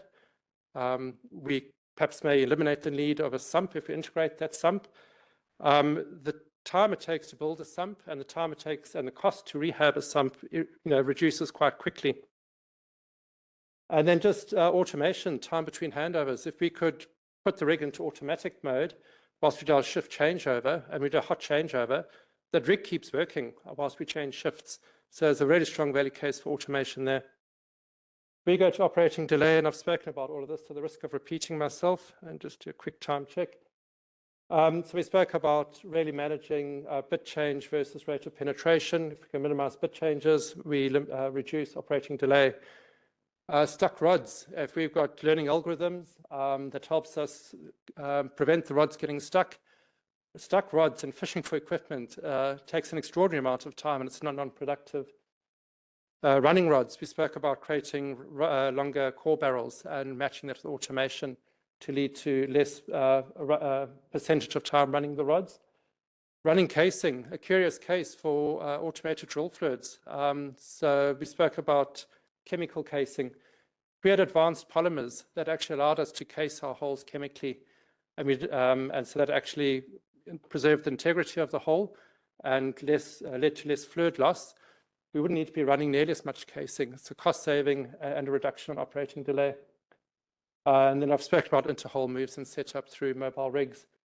And then obviously automation and data analysis for improving the cutting rate linked to our automated fluid program. Automation to increase the efficiency and effectiveness of filling our core barrels. And then obviously we'd want to optimize for recovery. So that's really it.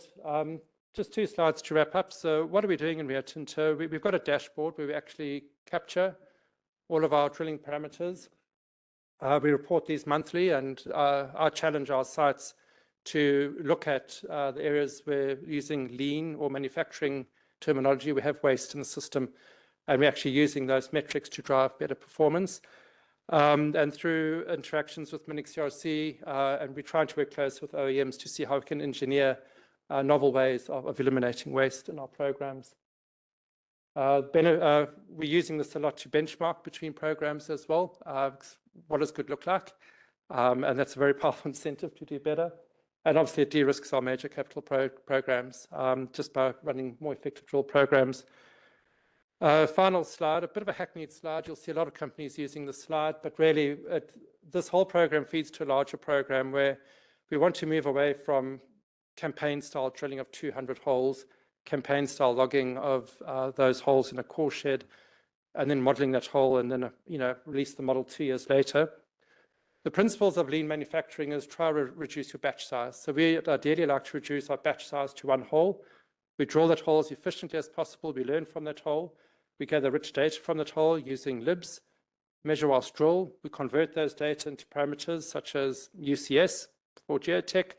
I'd love to link those to geomet parameters such as bond work index, sag power index, get that to a core shed where we scan the core, got the virtual log, consume that in our implicit modeling programs, and update resource models in near real time through automated EDA, automated domains, and automated resource classification. So a very high-level view of how we see drilling productivity, how we manage it, and its links to value in our organization.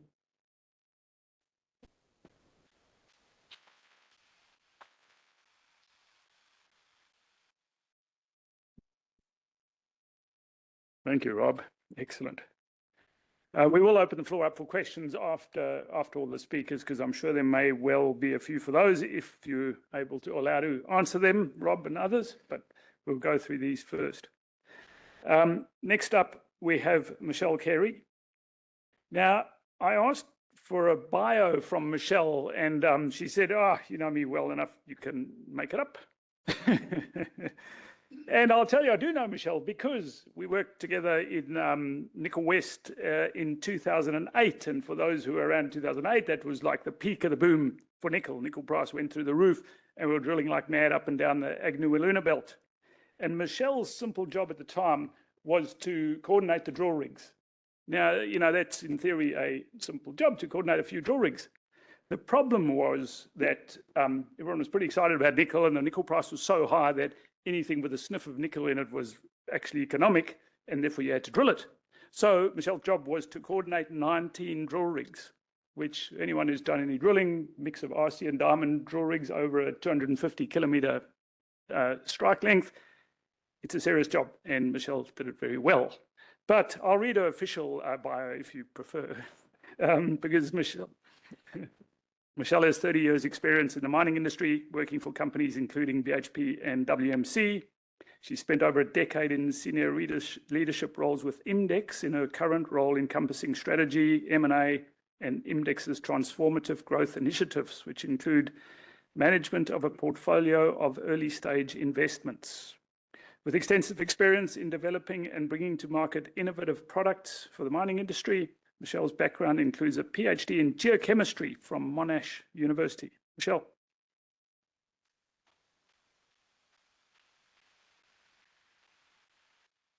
And if anyone can figure out how my career took that path, you can tell me later. That'd be great. So first up, I've actually asked Fred Blaine to help me to present today. There's a couple of reasons for that, not just because I'm too lazy to make all of the slides myself, but actually also because Fred's role within the organisation, within MinEx, is around how you take data from rock knowledge sensors and turn it into information. And so you'll see some of that theme come out today. But also because Fred, for those of you who've been part of the MinEx CRC and then the DET CRC before that, Fred has been very active in both of those CRCs. He is the active participant in the two sensor-related projects that we have today. And he's also really been both within the CRCs and within MinEx as a whole. Something that Fred seems to have ended up doing has been part of the very early stages of trying to bring products into the market.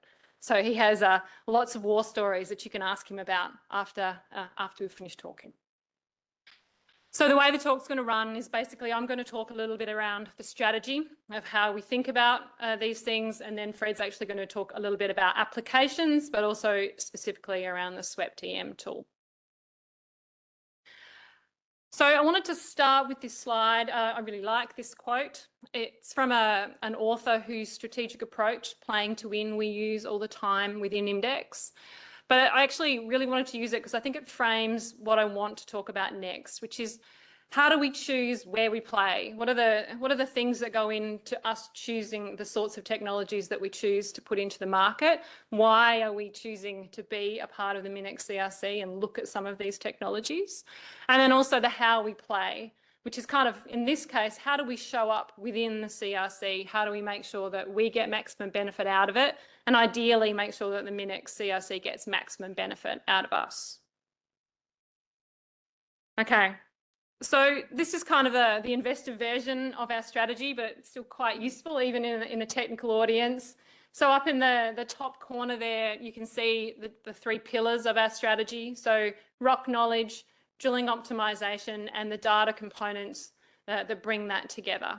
Now, of course, and I'll dwell on this a little bit more in an additional slide, there's, of course, a large amount of overlap between our own strategy and thus roadmaps and what the MinEx CRC is looking to achieve. And at its heart, that's one of the really large reasons that we're a part of this CRC, because there's such a large amount of synergies between what we do and what the MinEx CRC chooses to do. For the rest of this talk, I'm going to focus on the rock knowledge and data components of what we look to do. So real-time decision-making, I think you've heard me, us talk about this probably more than you'd like to sometimes. It remains the heart of everything we do, but that drives a lot of the choices we make about the sorts of technologies that we look to put into the market, either through developing themselves or by buying them or by investing in research.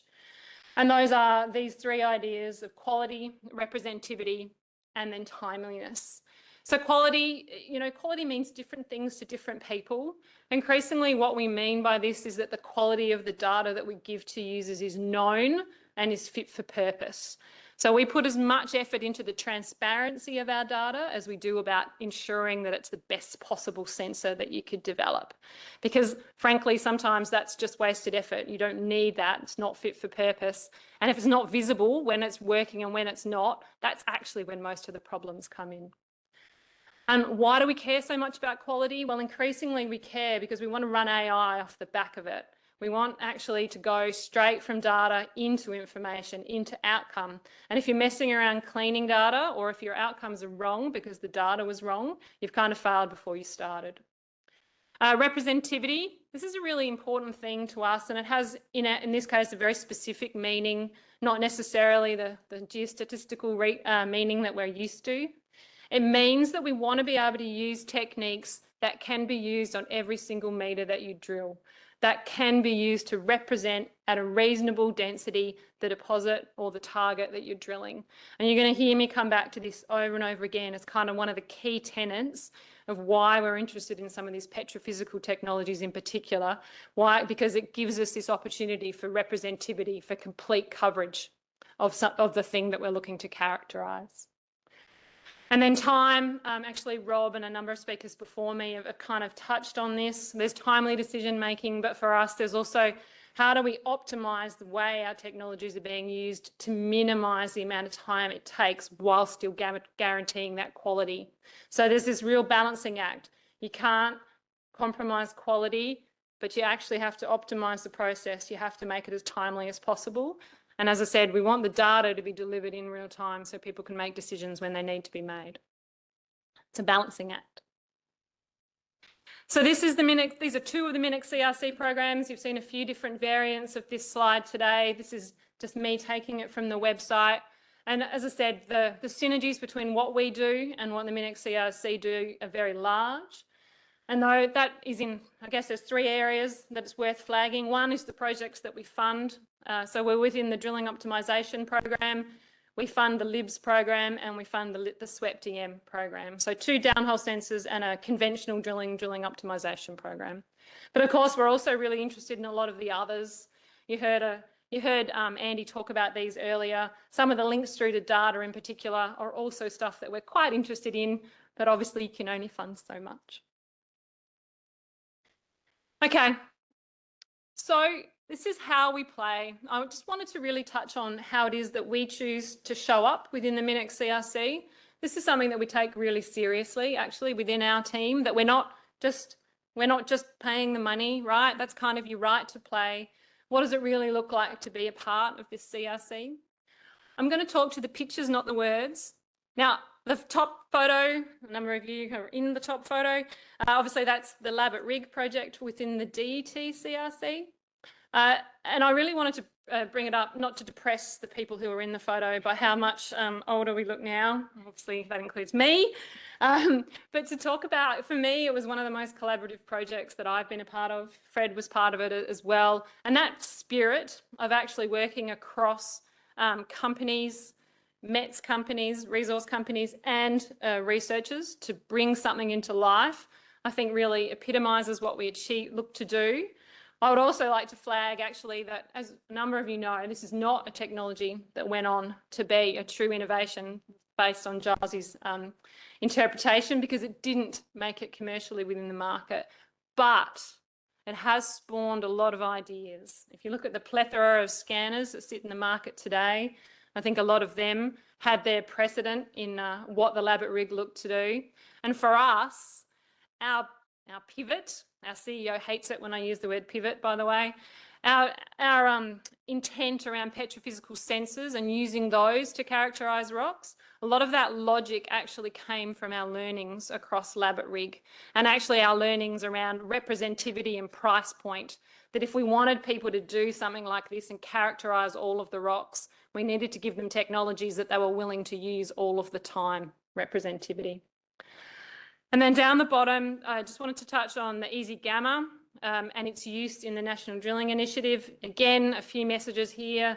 One, around what collaboration looks like. We put those technologies into the NDI as in kind, because we think it helps the program to be able to use our technology, helps us too, continues to give a forum for that technology to be used and things to be learned.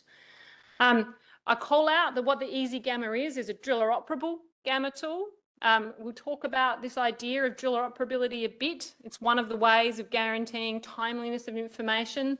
It's one of the really important premises around making sure that the technology gets used all the time. So this is actually something that's been a baked-in part of what we've done for, I don't know, when did the Easy Gamma come to market, Fred? 2018. Yeah, gosh, okay, that long. And then in the bottom there, you can see this is actually from the South Australian Drilling Atlas. It's NDI data, and it illustrates this point around, yes, we collected sensor data from things like gamma, magsus, all sorts of other things, but then that data was synthesized into information, and that's when it starts to have value. So the squiggly lines, they're great, but frankly, not many people other than geophysicists really like looking at, and maybe iron ore geologists, like looking at squiggly lines all the time. How do you turn this data into information? That's really when we think about productization, we're always thinking about interoperability, geo-usability of information. Okay, so when we're thinking about downhole sensors, the way we actually think about it is how do we characterize the rock? So I want to make the point that if we talk about something like the SWEPT EM tool, yes, it can be used to bump hunt, to look for conductors off hole, the way people use EM today. And that's kind of a every now and then use case, frankly. What we're thinking about is this idea of constant characterization, of representativity. And so what we're thinking about is how do we make sure, our definition of rock knowledge is, how do we make sure that we have characterized the rock holistically? And I guess we think about doing it in two different ways. One is you can characterize the four component parts. And the way you can see we think about the four component parts is the location, where is it in space? More important than you would think, really. You can't really mine something if you don't know where it is. So survey tools matter. The minerals that are present, the texture of that rock, and then the grade or the chemistry is probably a better way to say it. You can see this is an investor slide as well. So it says grade, chemistry as well. And so you can characterize the components. You can see some of our technologies up there on the slide. You can see the call out there that obviously the downhole LIBS tool really plays to that, characterizing the chemistry component of how we might think about the rock. But then the other way you can do it is you can use its petrophysical properties to infer characteristics of the rocks. And we think this is a really interesting approach because, of course, it starts playing to what are sensors that are relatively cost effective so that you can run them all the time and that you can, using the sorts of data science approaches that are increasingly available to us, you can characterize a lot of what the rock is based on that data rather than this holistic piece-by-piece determination. And to be clear, the two approaches are not mutually exclusive. We would expect most of the time people are doing a mix of both. Okay, so I wanted to, I guess, display some of our thinking about how we do this using a technology we also already have in the market, which is BlastDog. Now, I could have used Easy Gamma, but it's not deployed by a robot. So frankly, it's not quite as cool. So one of the points, and actually I think a couple of speakers touched on this already today as well, is one of the things that we thought about when we created BlastDog was how do we deploy lots of sensors in one go? Rather than if we wanted to characterize the rock using petrophysics, it probably made sense that we needed to use quite a few sensors together. So certainly one of the things that we're thinking about when we're thinking about things like the SWEPT EM tool might be, yes, you can use it as it is, but how might you look to combine it with other sensors to give this holistic characterization of the rock? And then other things we think about is what are the sensors that you can combine that give you the maximum information, but don't actually impede the speed of logging? Because if you're logging too slowly, then you're going to get back to that representativity problem that I spoke about before. That you'll have to log too slowly, it'll all get too expensive. You won't actually be able to characterize everything the way we would look to do with these techniques. So the BlastDog has lots of sensors on it that characterize actually mostly the properties of the hole itself. And then it has these sensors sitting on it, gamma, mag, and conductivity, that characterize the properties of the rock itself.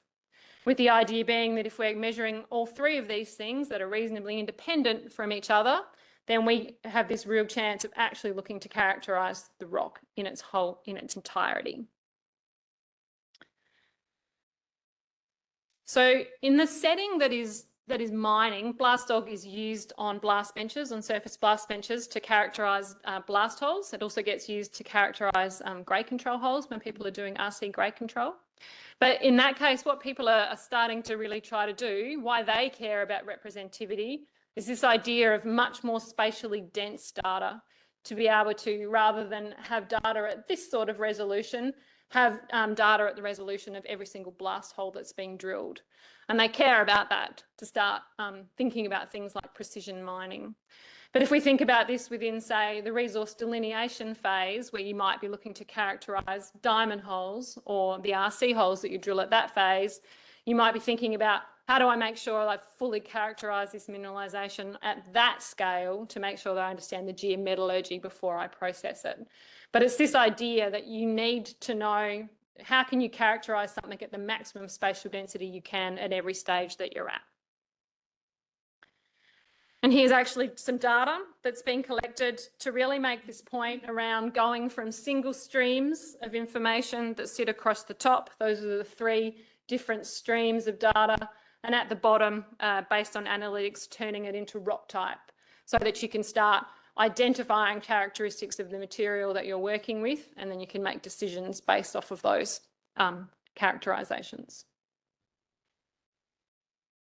Okay. So I am going to hand over to Fred now.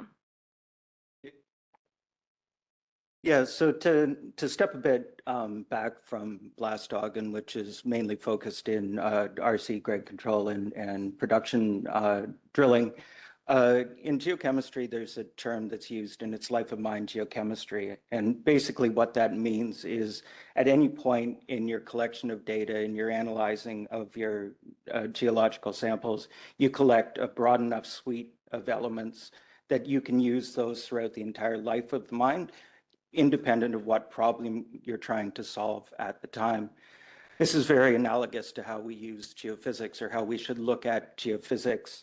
As Michelle was saying, look at representativity. What can we do to get the maximum amount of information on every bit of drilling or every bit of rock that we encounter?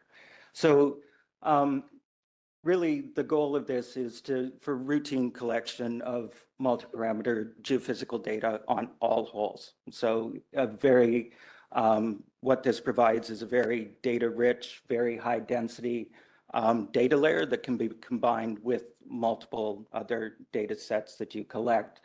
It maximizes, approaching it in this way, it maximizes the use and the interpretability of the outputs of any machine learning and AI that you apply to it, because you're working from a consistent data set across all scales with consistent parameters within it.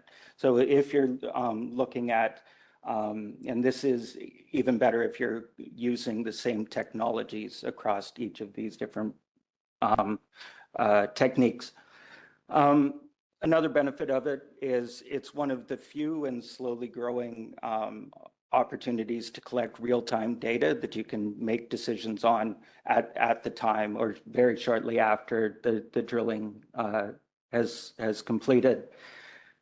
There are some challenges, though, in industry. It's not across the board, but tends to be isolated usage of petrophysical measurements downhole, and these are to solve very specific problems or are very, very tailored to specific commodities. So we can take gamma. We generally use gamma in coal, iron ore.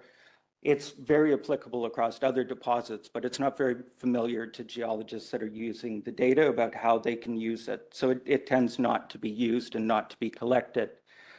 Another problem is typically if we're going in to collect something, we're not going to bring in a wireline contractor to specifically collect gamma on a remote project where you have where the gamma has to be combined with a bunch of other data sets to make use of, because it adds to the time, it adds to the complexity, it adds to the cost of collecting that data. But if you can make that collection of the data possible during the drilling process, then that allows the very much more routine collection. It just gets implemented into your drilling program, and you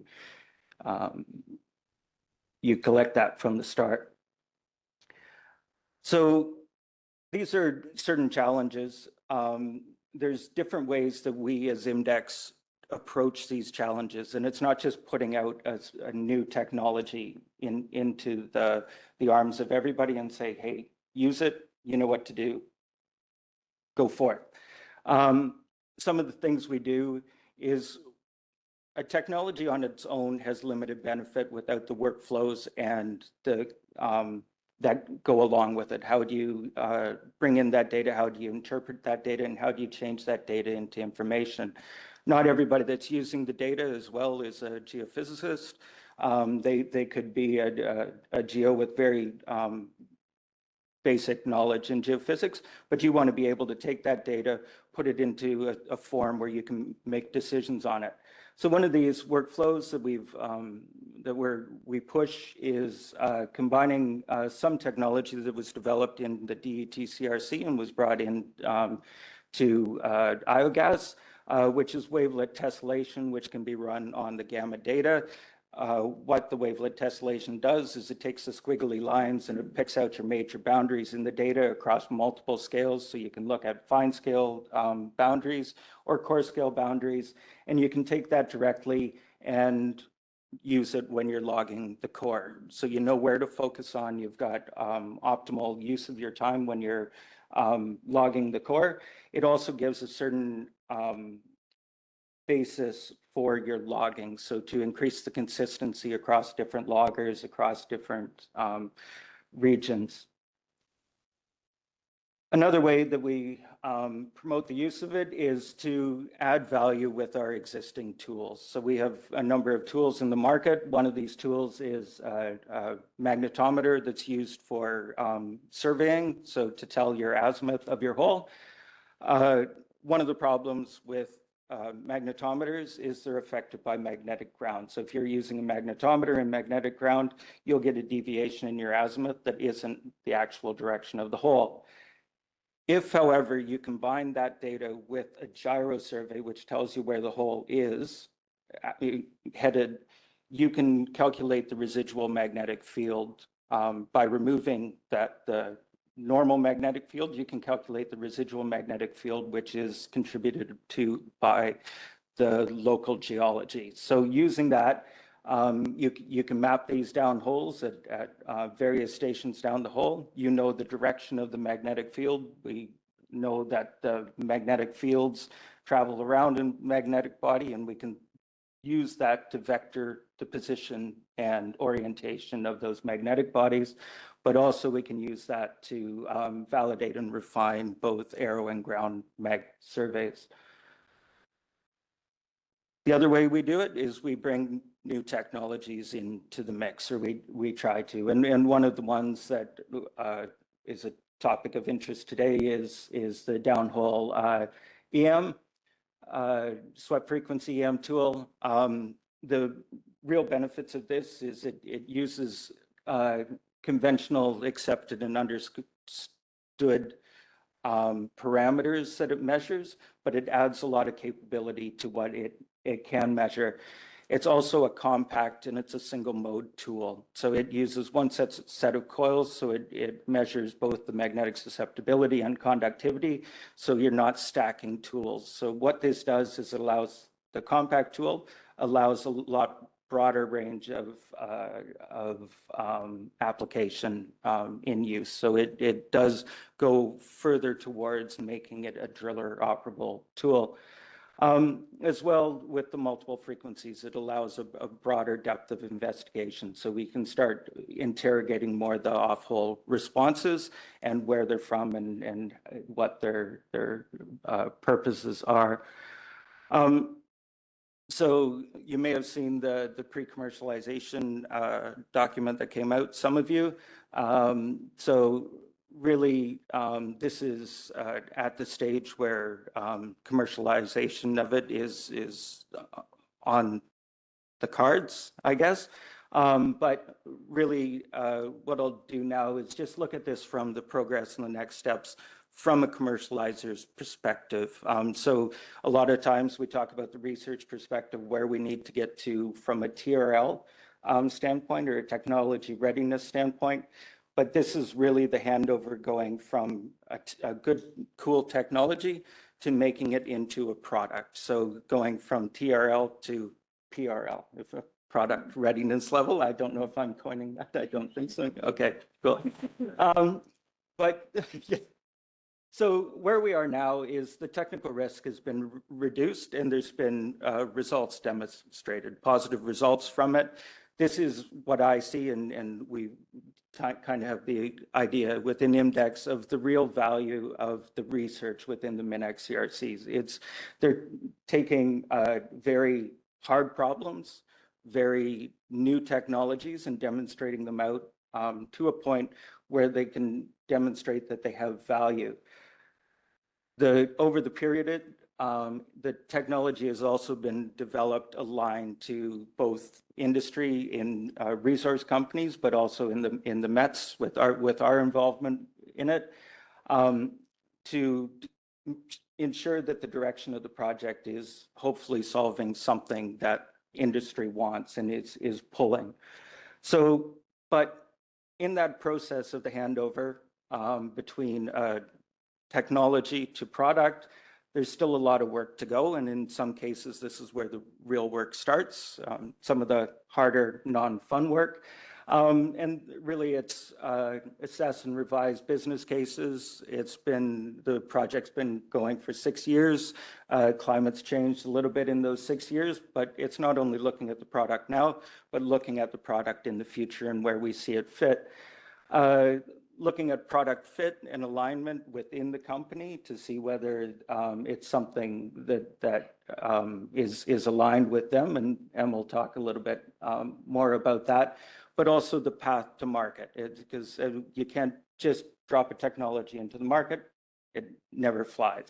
So how you look at that is you look at deployment and use cases. We have industry sponsors in the group that we can lean on and pull, both from their background and our background. Develop the field trials and case studies to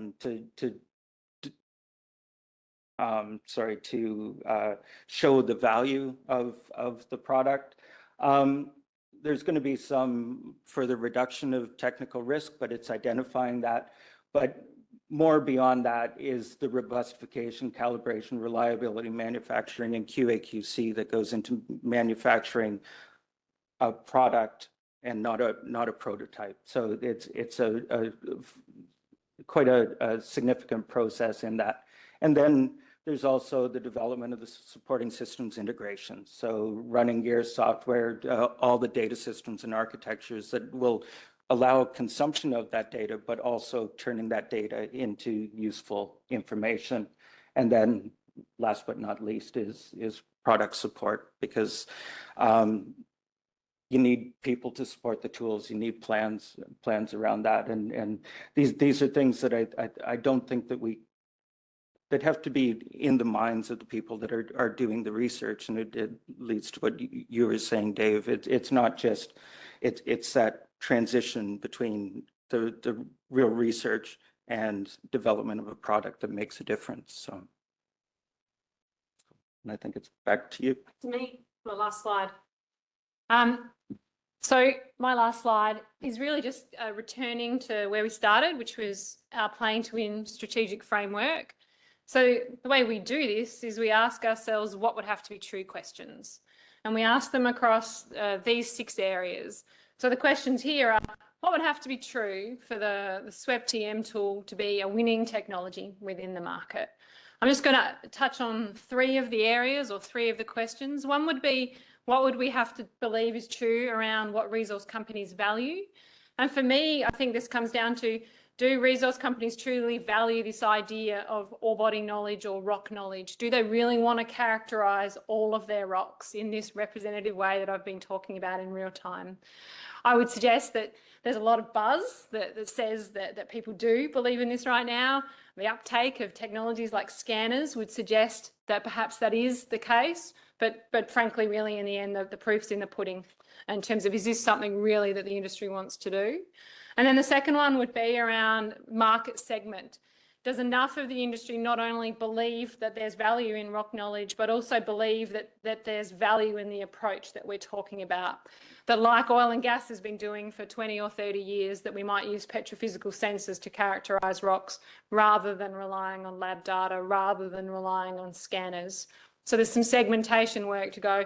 How does the industry think about this problem? Who's going to want to solve it this way? How big a market is it as a result? How price sensitive a market is it as a result?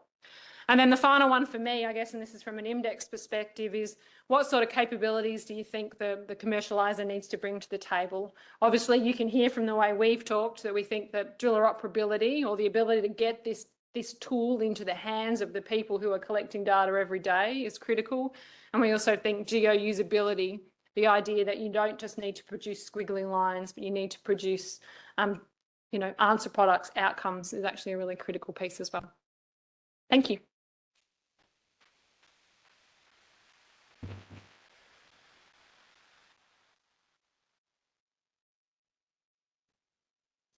Thanks, Michelle and Fred, and apologies, Fred, I didn't introduce you, but I can introduce you now to say that Fred is on a number of patents that we hold through MinEx and DET CRC, so he regularly gets emails from updates around the world of the patents that his name is on.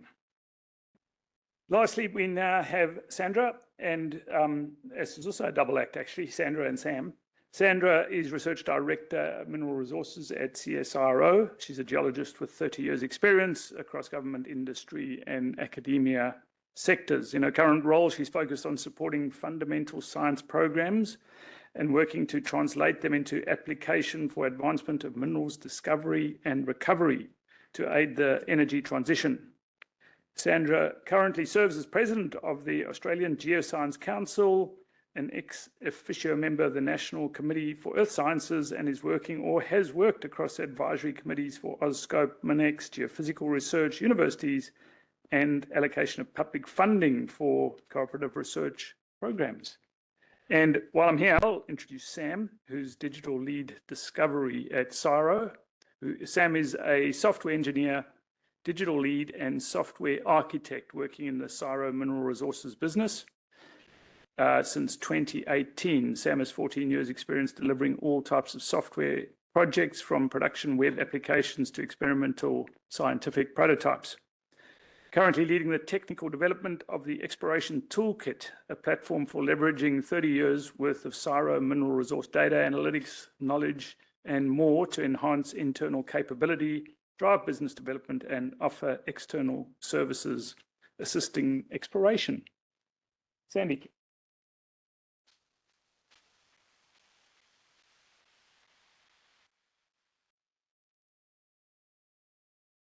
I'd like to acknowledge the traditional owners of the lands upon which we meet today, the Whadjuk people of the Noongar Nation, pay my respects to their elders past and present, and pay my respects to any Aboriginal or Torres Strait Islander people that may be with us today.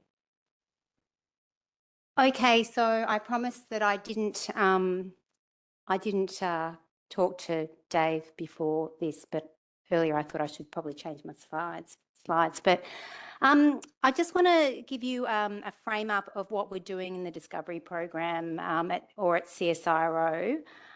Basically, we're looking for innovation at the intersections. So intersections are different disciplines, and we're integrating digital into those. So when I talk about domain or the different disciplines, in our team, we have chemists, physicists, geoscientists, mathematicians, and engineers. So, and the engineers are sort of the digital part, really. So they have their own category here, with data scientists and data stewards. So what I've got down there is basically I've said we're putting together the domain plus the digital plus discovery, but I actually think it's the domain plus digital that leads to discovery, and that's why we've put those different groups together. And the way we've done it is we haven't separated those teams. We've integrated them into one team, if you like. So I have 102 people in staff in the program that I lead. They are not students. That excludes students. It excludes retired fellows. It excludes people that we're collaborating with that spend a lot of time in the building. So you can multiply that number. So we're doing this en masse, this sort of thing en masse. And we work with other business units in CSIRO and also people from outside. People that would traditionally work in manufacturing, for example, we're working with to try to build tools for the industry. So I've got up there a book, The Medici Effect. Might not be as exciting as the book that Dave talked to you about. They could have probably summarised the 200 pages into about 50. But, you know, the Medicis were a family in Italy that brought together artists, scientists, engineers, you know, to converse and work together. And so that's where this whole intersection idea comes from. And one of the other books I could share with you is the Bell Labs book. I don't know, I think it's called the Ideas Factory. And what many of you will know about Bell Labs, it's very famous in the US. Bell Labs, around the turn of the 19th century, employed 80,000 staff, okay? So 80,000 staff across just the US. Their whole purpose, they had one purpose, and that was to connect people via the telephone, basically, or via phone lines, phone lines. The 80,000 people were not all scientists, obviously. In those days, for every scientist, you had a couple of admin people. But in order for them to deliver something that would work, they had to solve heaps of problems. So when I think of that, it's quite overwhelming. But when I think of what we're trying to do, all we're trying to do in my program, the program I lead, is to find stuff easier, to build tools through fundamental science so that the minerals industry can find deposits more easily. Okay, so, but we are there for the public good. So what I'm going to do now is I'm just going to go through the background of why we've come to the log AR part of our journey.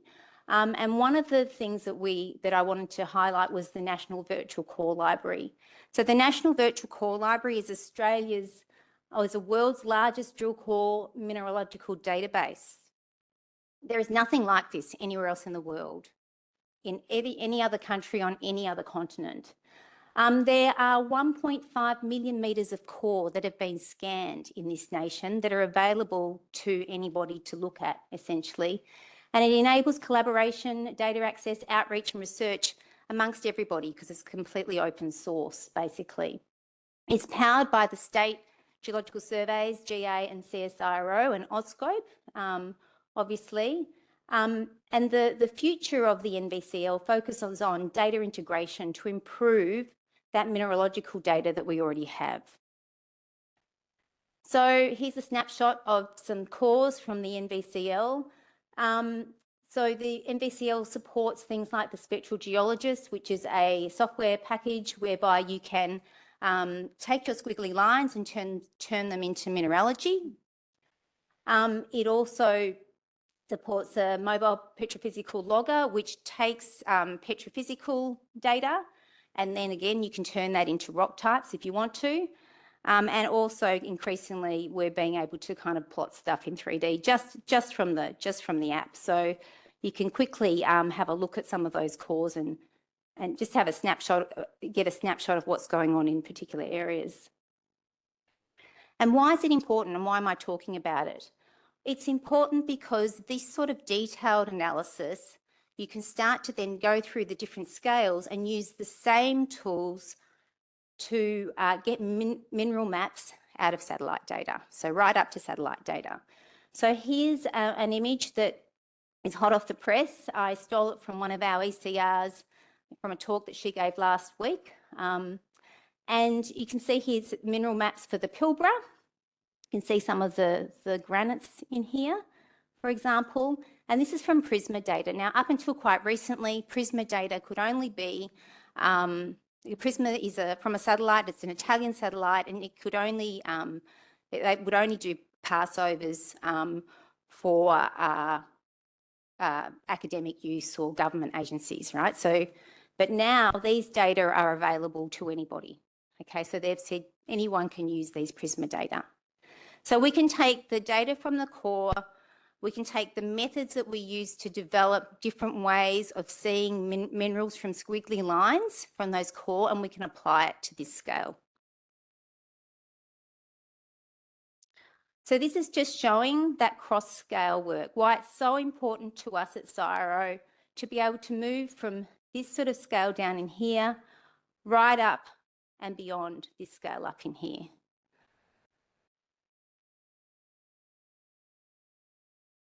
So that brings us back to core. So a while back, let's just say back in about, I don't know, let's say 2008 or something, TSG, things like the spectral geologist, people may have heard about it. People may have heard about hyperspectral scanning. Some people did it. You had to be a specialist to be able to deal with these data. Because it took a long time to turn those squiggly lines into something that was usable. Now it's a little bit easier. And now we can take things like those squiggly lines or geochemistry, which are, you can say have their own squiggly line components, and we can put them in downhole logging tools like Data Mosaic. And then we can put them into something called MyLogger and get lovely drill core logs. So what we're doing is we're taking multivariate data, we're applying maths and machine learning, and we're getting what we call pseudologs, just so that we can visualize the logs. But not all data sets are good for ML. So good data sets for machine learning are large databases. They are clean databases. They are data with appropriate relationships, and they are data with balanced classes. The issue that we have is that data sets in geoscience are often small, they're not really large. They have missing values, or they're noisy because of instrument noise or any other funny things that might happen. They're rarely independent, so often there are proxies for the same natural feature in the data, and they're unbalanced. And this is why we've developed this sort of multivariate workflow, and it's also why at CSIRO, and I'll show you this in a moment, why we've developed several different ways, or we're developing different ways to deal with your data. So not just one type of software or one type of algorithm, we're developing many so you can choose the best that fits with your data. So what multivariate data allows you to do, it allows you to detect geological boundaries. And we know that geological boundaries are normally meaningful. Michelle was talking about them before. We can generate multi-scale domains. We can apply clustering to those domains, different domains. We can select scales and we get the pseudo logs. So this is basically Data Mosaic. Now, Data Mosaic does all of those things, and you can get a nice pseudo log, but you have to label your clustered areas yourself. Having said that, if you then apply some, write a bit of code or whatever, the algorithm is added to, and you can get sort of lithologies, like what happened here at the super pit. So here's lots of pseudo logs of core from the pseudo pit, and you can see you've basically got a 3D model there, which is fantastic. So it took a student 3 months to do this, or 2 months to do this, and he's had to spend 1 month learning how to use Python. Okay, so not very long. It took, I think, Northern Star about 6 months to do the same thing. Now, one of the really good things, and I'm going back to the hyperspectral data thing now. Now, hyperspectral data are high dimensionality data. They're very, very complicated. They look like this, all right? They take a long time to process in TSG. So a while ago, the team were discussing, well, why can't we just take that high dimensionality data? We've got lots of data around it, and why can't we write a machine learning algorithm to ingest that data, pop it into sort of characterization plots, classification diagrams, and get out rock type. And that's what they did. So this was funded by MinEx and CSIRO. And basically the team took as many classification diagrams or systems as they could, and they've written algorithms so that we can take those squiggly lines that I showed you earlier. There's the squiggly lines representing mineralogy. They're taking the mineralogy and now you can get rock type out of your squiggly lines directly without using TSG or without spending a lot of time on it. So that's one of the things we've done. So I've spoken about data mosaic, TSG and MyLogger. Another thing that we've done in CSIRO is we've taken on something called quadrant scan. Now, quadrant scan is another sort of logging system whereby you can take high dimensionality data like hyperspectral data or other data that's high dimensionality. It basically maps the breaks in those data. You've got ASD, FTIR, ASD and FTIR. You can get the breaks and you get a pseudo log out the other end. The different thing about this one is that it's super fast. You don't need high performance computing for this. You can do this on your laptop. So super, super fast. And this is coming soon. And then that takes us to the exploration toolkit. And so I'm going to hand over to Sam for this part. Thanks, Sandy. Okay, so exploration toolkit. I'm the project leader of XT, and this is it. So at its core, rather than a single piece of software, the exploration toolkit is basically a commitment bringing together mineral exploration researchers with the necessary software engineering, data science, and data architecture specialists in order to enable the translation of cutting-edge research into tools that are accessible to industry and to the broader research community. And several of those tools are the ones that Sandy's spoken to already. Next one. Okay, so if you're curious about finding some of these tools, so MyLogger is one of the ones there that came out of MinEx. Yep, we have the XT app gallery.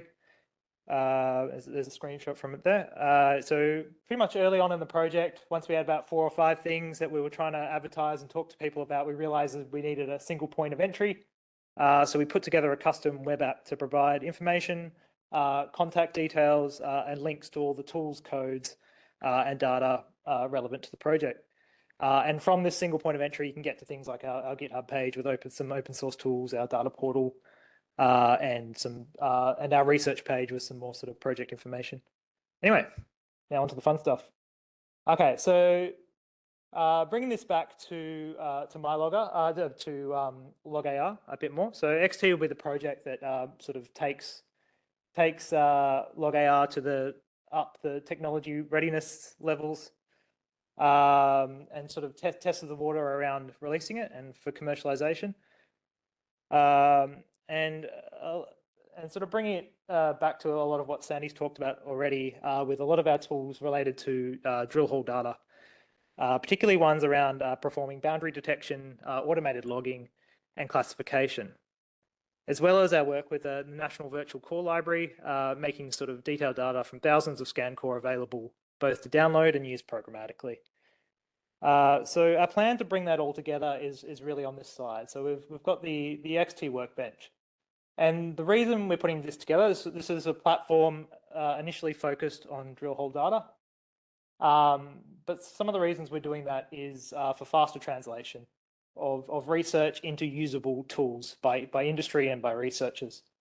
So we already pride ourselves on being pretty quick when it comes to translation. We can pretty much turn around something from a early prototype or an idea into a working tool in a couple of months. But we think we can get even quicker by really boiling things down to these extensions on the right, taking the tools down to their core data processing techniques and visualizations that they require, and plugging them into a larger platform, a platform that has all the common features that are more polished and better tested. Things like really important things like data cleaning and transformation, the ability to share and manage data and export it into common formats. Better data integration, so working with data across different scales, and using interoperable formats that are usable outside the platform. And bringing in data sources like MPCL and our own X2 data portal. Okay, in terms of interfaces, we have plans for a web UI, but this is where we really see log AR being a really good option for us. So being able to visualize the core in augmented reality and overlay data on top of the core, and using all of our different tools that we provide via this sort of extension model. All right, now we get into log AR. So log AR is a tool developed as part of the MinEx CRC by a group from UniSA. Full credit to those guys down there. That allows data to be overlaid over physical core in augmented reality using either a tablet or a headset. Our team at CSIRO see great potential for this tool to provide a unique interface for our own tools and data layers. We're in the process of acquiring the IP in order to continue log AR's development as part of the exploration toolkit and really test the waters around getting it out to industry.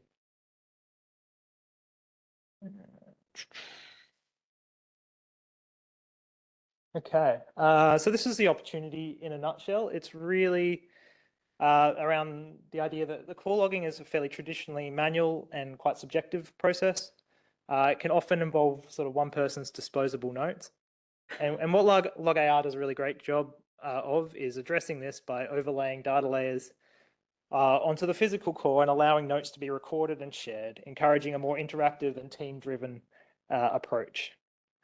Log AR's vision for improving core logging is very similar to our own with some of our tools like Data Mosaic, where we're looking at making richer, more objective information available to geologists to improve a workflow that has traditionally been a bit subjective. In fact, Data Mosaic is actually being integrated directly into log AR already and to provide multi-scale automated logs that can be verified against physical core in real time. And you can see a bit of that here. Okay, so this is log AR in action. I think it's overlaying data over virtual core images in this example, and the data it's actually displaying is from Data Mosaic.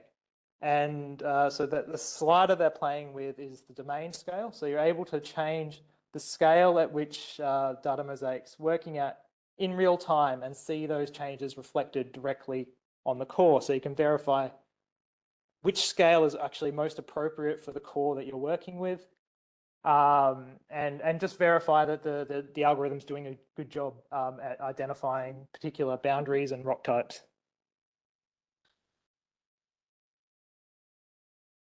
Okay, and just to finish us off, what's next? So we'll be continuing to develop new models, ML, AI techniques to assist with the interpretation of data. This has been a big part of our history with things like Data Mosaic, and we see it as a big part of our future. Big focus on the fly computation, and what that really means is about making tools that are accessible and easy to use, so the computation is sort of happening in the background. You're not having to think about it. So a user-driven query can just trigger the necessary processing. And even if it takes a long time, we just make that an easy user experience. A focus on visualizing things in 3D, and particularly around putting relevant 2D information into 3D plots. So being able to see relevant 2D plots side by side with larger 3D visualizations, and seamless linking between different data scales as well. And an example of that might be clicking on a sample within a 3D plot, a 3D core, and seeing the detailed analysis that has been done on that sample sort of side by side. And really core to what we do is making tools accessible to researchers, government and explorers, and not with black box solutions. These are individual tools. There'll be information about each little tool, and each little tool can be pulled out and packaged separately if that's the best path to commercialization for that particular thing. And yeah, that's pretty much it.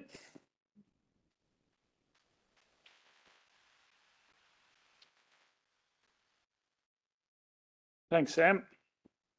Right, we've got time at the end for 5 minutes. A few questions. We didn't go through questions at the time, but for all the speakers today, thank you once again. But there's quite a range. Are there any questions from the floor for any of the speakers? Anyone want to know anything more? Dave. You'll have to speak up. I don't think we got a roving mic, have we? No, I'm sure we got a mic too. Sure. My question's for Rob Gold, and I forget what your last category. You must use the mic too. Oh, you forget what your Thanks. last category of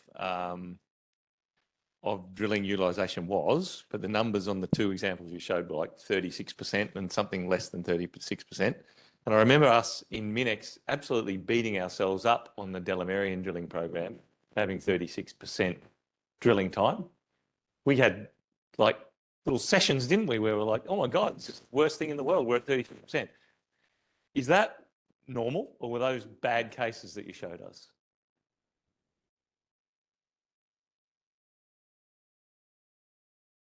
Yeah, not too sure how to answer this. I was expecting the question and I actually pulled out our drilling report. We tend to get between 20 to 50% effective utilization and 20 to 60% utilization. So effective utilization is very dependent on local conditions, you can imagine. So especially the depth of a hole, you'd expect to do a lot more time reaming than a shallow hole, but then it trades off against into hole moves. So, but yeah, Masood said, just jokingly, that, we tend to spend half the time doing operational day, half the time drilling. That's roughly right. But I don't think that really takes into account standby and availability. And I know, Dave, from certain companies who only do day shift RC, at best you're starting with 50%. And of that, if you're getting 30%, in total, then you're lucky if you get overall 20% because your rig's standing for 12 hours a day. So incredibly low sometimes. Thanks, Rob. Question down the end, Christy? Hi, everybody. I'm Christy. I'm on the board of MinEx, one of the mining boards as well.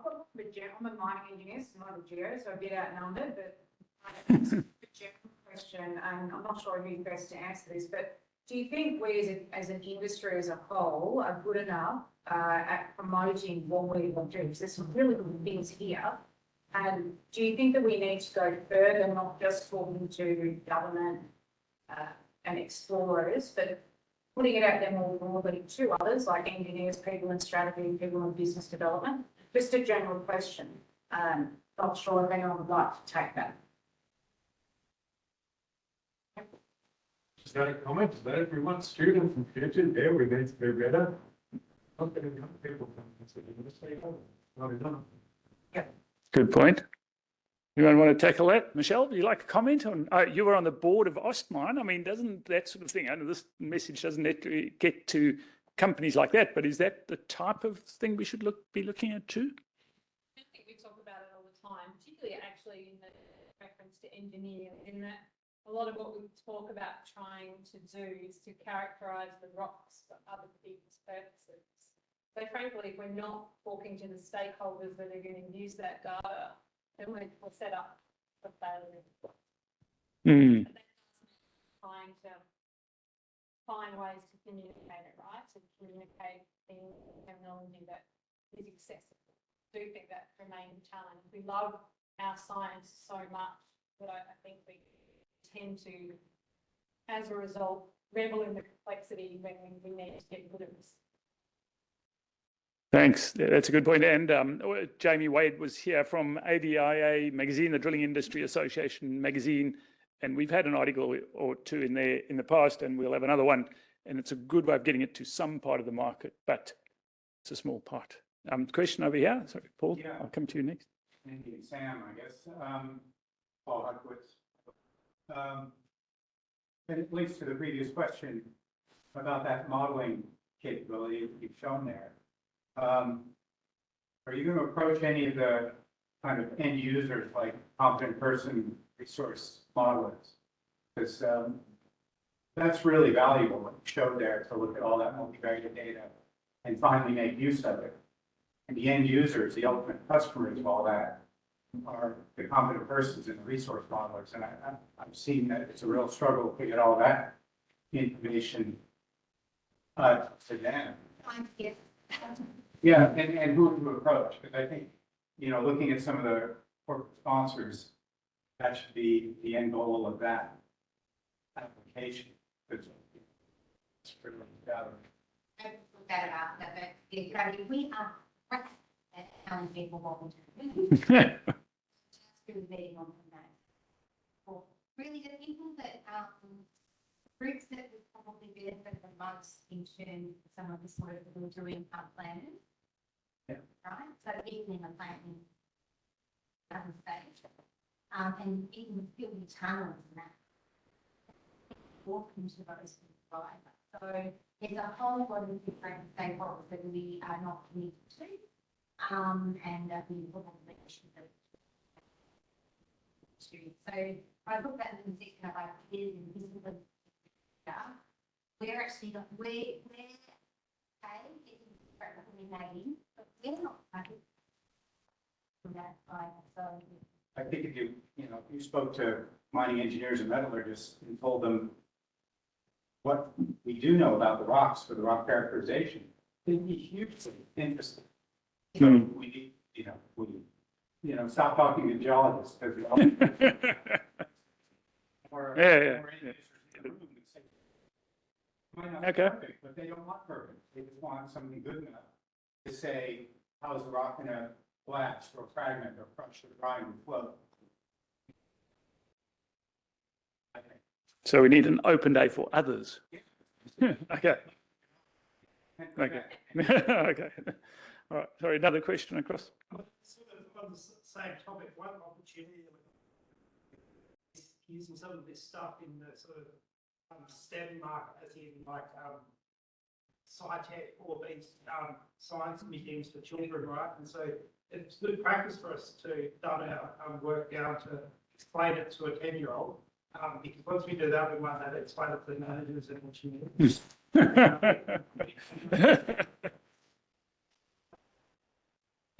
It's the opportunity to really grow. This is exciting stuff that we've got. We just take a cross-section of what's just been talked about today. There's even way more interesting work that MinEx is doing. But that's stuff you could see being a section in like a SciTech or the equivalent around the country. And good to actually get people excited about stuff and not wanting to be look at Facebook data and YouTube and actually get into some rock science where. No, thanks. No, that's a good comment. Just a little statement on our students. We did talk about more scholars or students coming out of school into universities. Great, but I'm happy to say that MinEx had a goal when we started of 50 graduates, postdocs, PhDs primarily, and master students, and we have 15 graduated so far. There's another 35 that are currently registered, and so that makes 50. We've had, I think, 4 withdrawals, and we've got a couple more to start. So we're starting 60, and we're going to get 50 of them. We're on 15 already, and we're going to get so that part of MinEx has gone well. But Caroline there's had to draw them from around the world. We've got 19 countries represented in our 60 total to 60 registration. So it's been big. Any other queries before we query the bioman outside? Yep. Okay. Slightly more nuanced question. I'm going to ask about something what Dylan was talking about, and we're we obsessed about, which is called the throughput capacity. And I'm keen to know from people's projects in this space where we have great tools, and in order for those tools to be adopted and accepted, we actually have to it's management of change process to rewire it to make sure these tools are adopted, integrated into workflow, actually used. And often big companies just can't absorb these new tools. What is the approach from the METS industry in terms of how you deal with companies where the opportunities are obvious, but there's just resistance for a number of reasons? Still keen to Mark and Andrew about this frankly, I think where we've come to in the end is we can't just say it's the resource company's problems and assume you're going to solve it. That's clearly not going to fly. So really, increasingly, we take it on ourselves and we put, so in oil and gas, Schlumberger have a model called embedded, it's called DESK. Basically, it's embedded experts. And increasingly, we're starting to do things like that where we say, if you want to take our technologies, actually, you can take this person as well, whose job is to help you to figure it out. Actually, this is something that Fred does quite a bit of in his day job as well, is to work with people around really boring stuff, frankly, like what files out, what file format does this data need to be in to go into which endpoint system, to talk to which, who's going to use this data, how do they use it every day. And, if I talk about something like BlastDog, we've got drill and blast engineers using the data, we've got hydros using the data, we've got geologists using the data, and they've all got different purposes for it. So yeah, you can't, basically we've made it our problem, not yours. It's still the resource companies, but we have to share some load. Thanks, Michelle. Also, one of the things we know that our researchers have to go with some of the projects to the next stage. You can't just hand it over and it falls off a cliff. There was one more question from Erica. Thank you. Erica Smythe, retiring director of MinEx. Can I ask Craig, we're now at the point where we've actually got you offering this rig, us, you collectively. How does everyone in this room now help create the demand pool that's going to ensure that this is a success? Because it's only a success if you can survive as a company and get demand coming, because it's demand pool now that we all have to create. Thanks, Erica. That's a great question. It probably comes into line with some of the other questions that have been asked. It's acceptability to change. It's a pretty simple thing that we talk about. We all get stuck in our simple day-to-day role, and we move forward and we move forward and we move forward, but we never look left, we never look right, because we know how to move forward. So thinking about the acceptability to change point about the coiled tubing rig, I stood up there on a stage and told you it's much safer, it's much more productive, it's more inclusive, it's a much smaller footprint, it's more carbon friendly, it's ticked every single box that's being requested to be ticked. And it's sitting at your front door. And it's ready to go. And I'm going to drive it with this amazing team that we have as Dig CT to take us to its next destination. And I do need people that are sitting in this room to stand up and say, let's get on that journey. Because it will die without it. It's the next generation of what we can do in this space to make it safer, more inclusive, more environmentally friendly, more productive. There's a lot of work that's been put into this. This came from the DET CRC with lots of fantastic ideas, and now it's come through the MinEx CRC and it's in this space.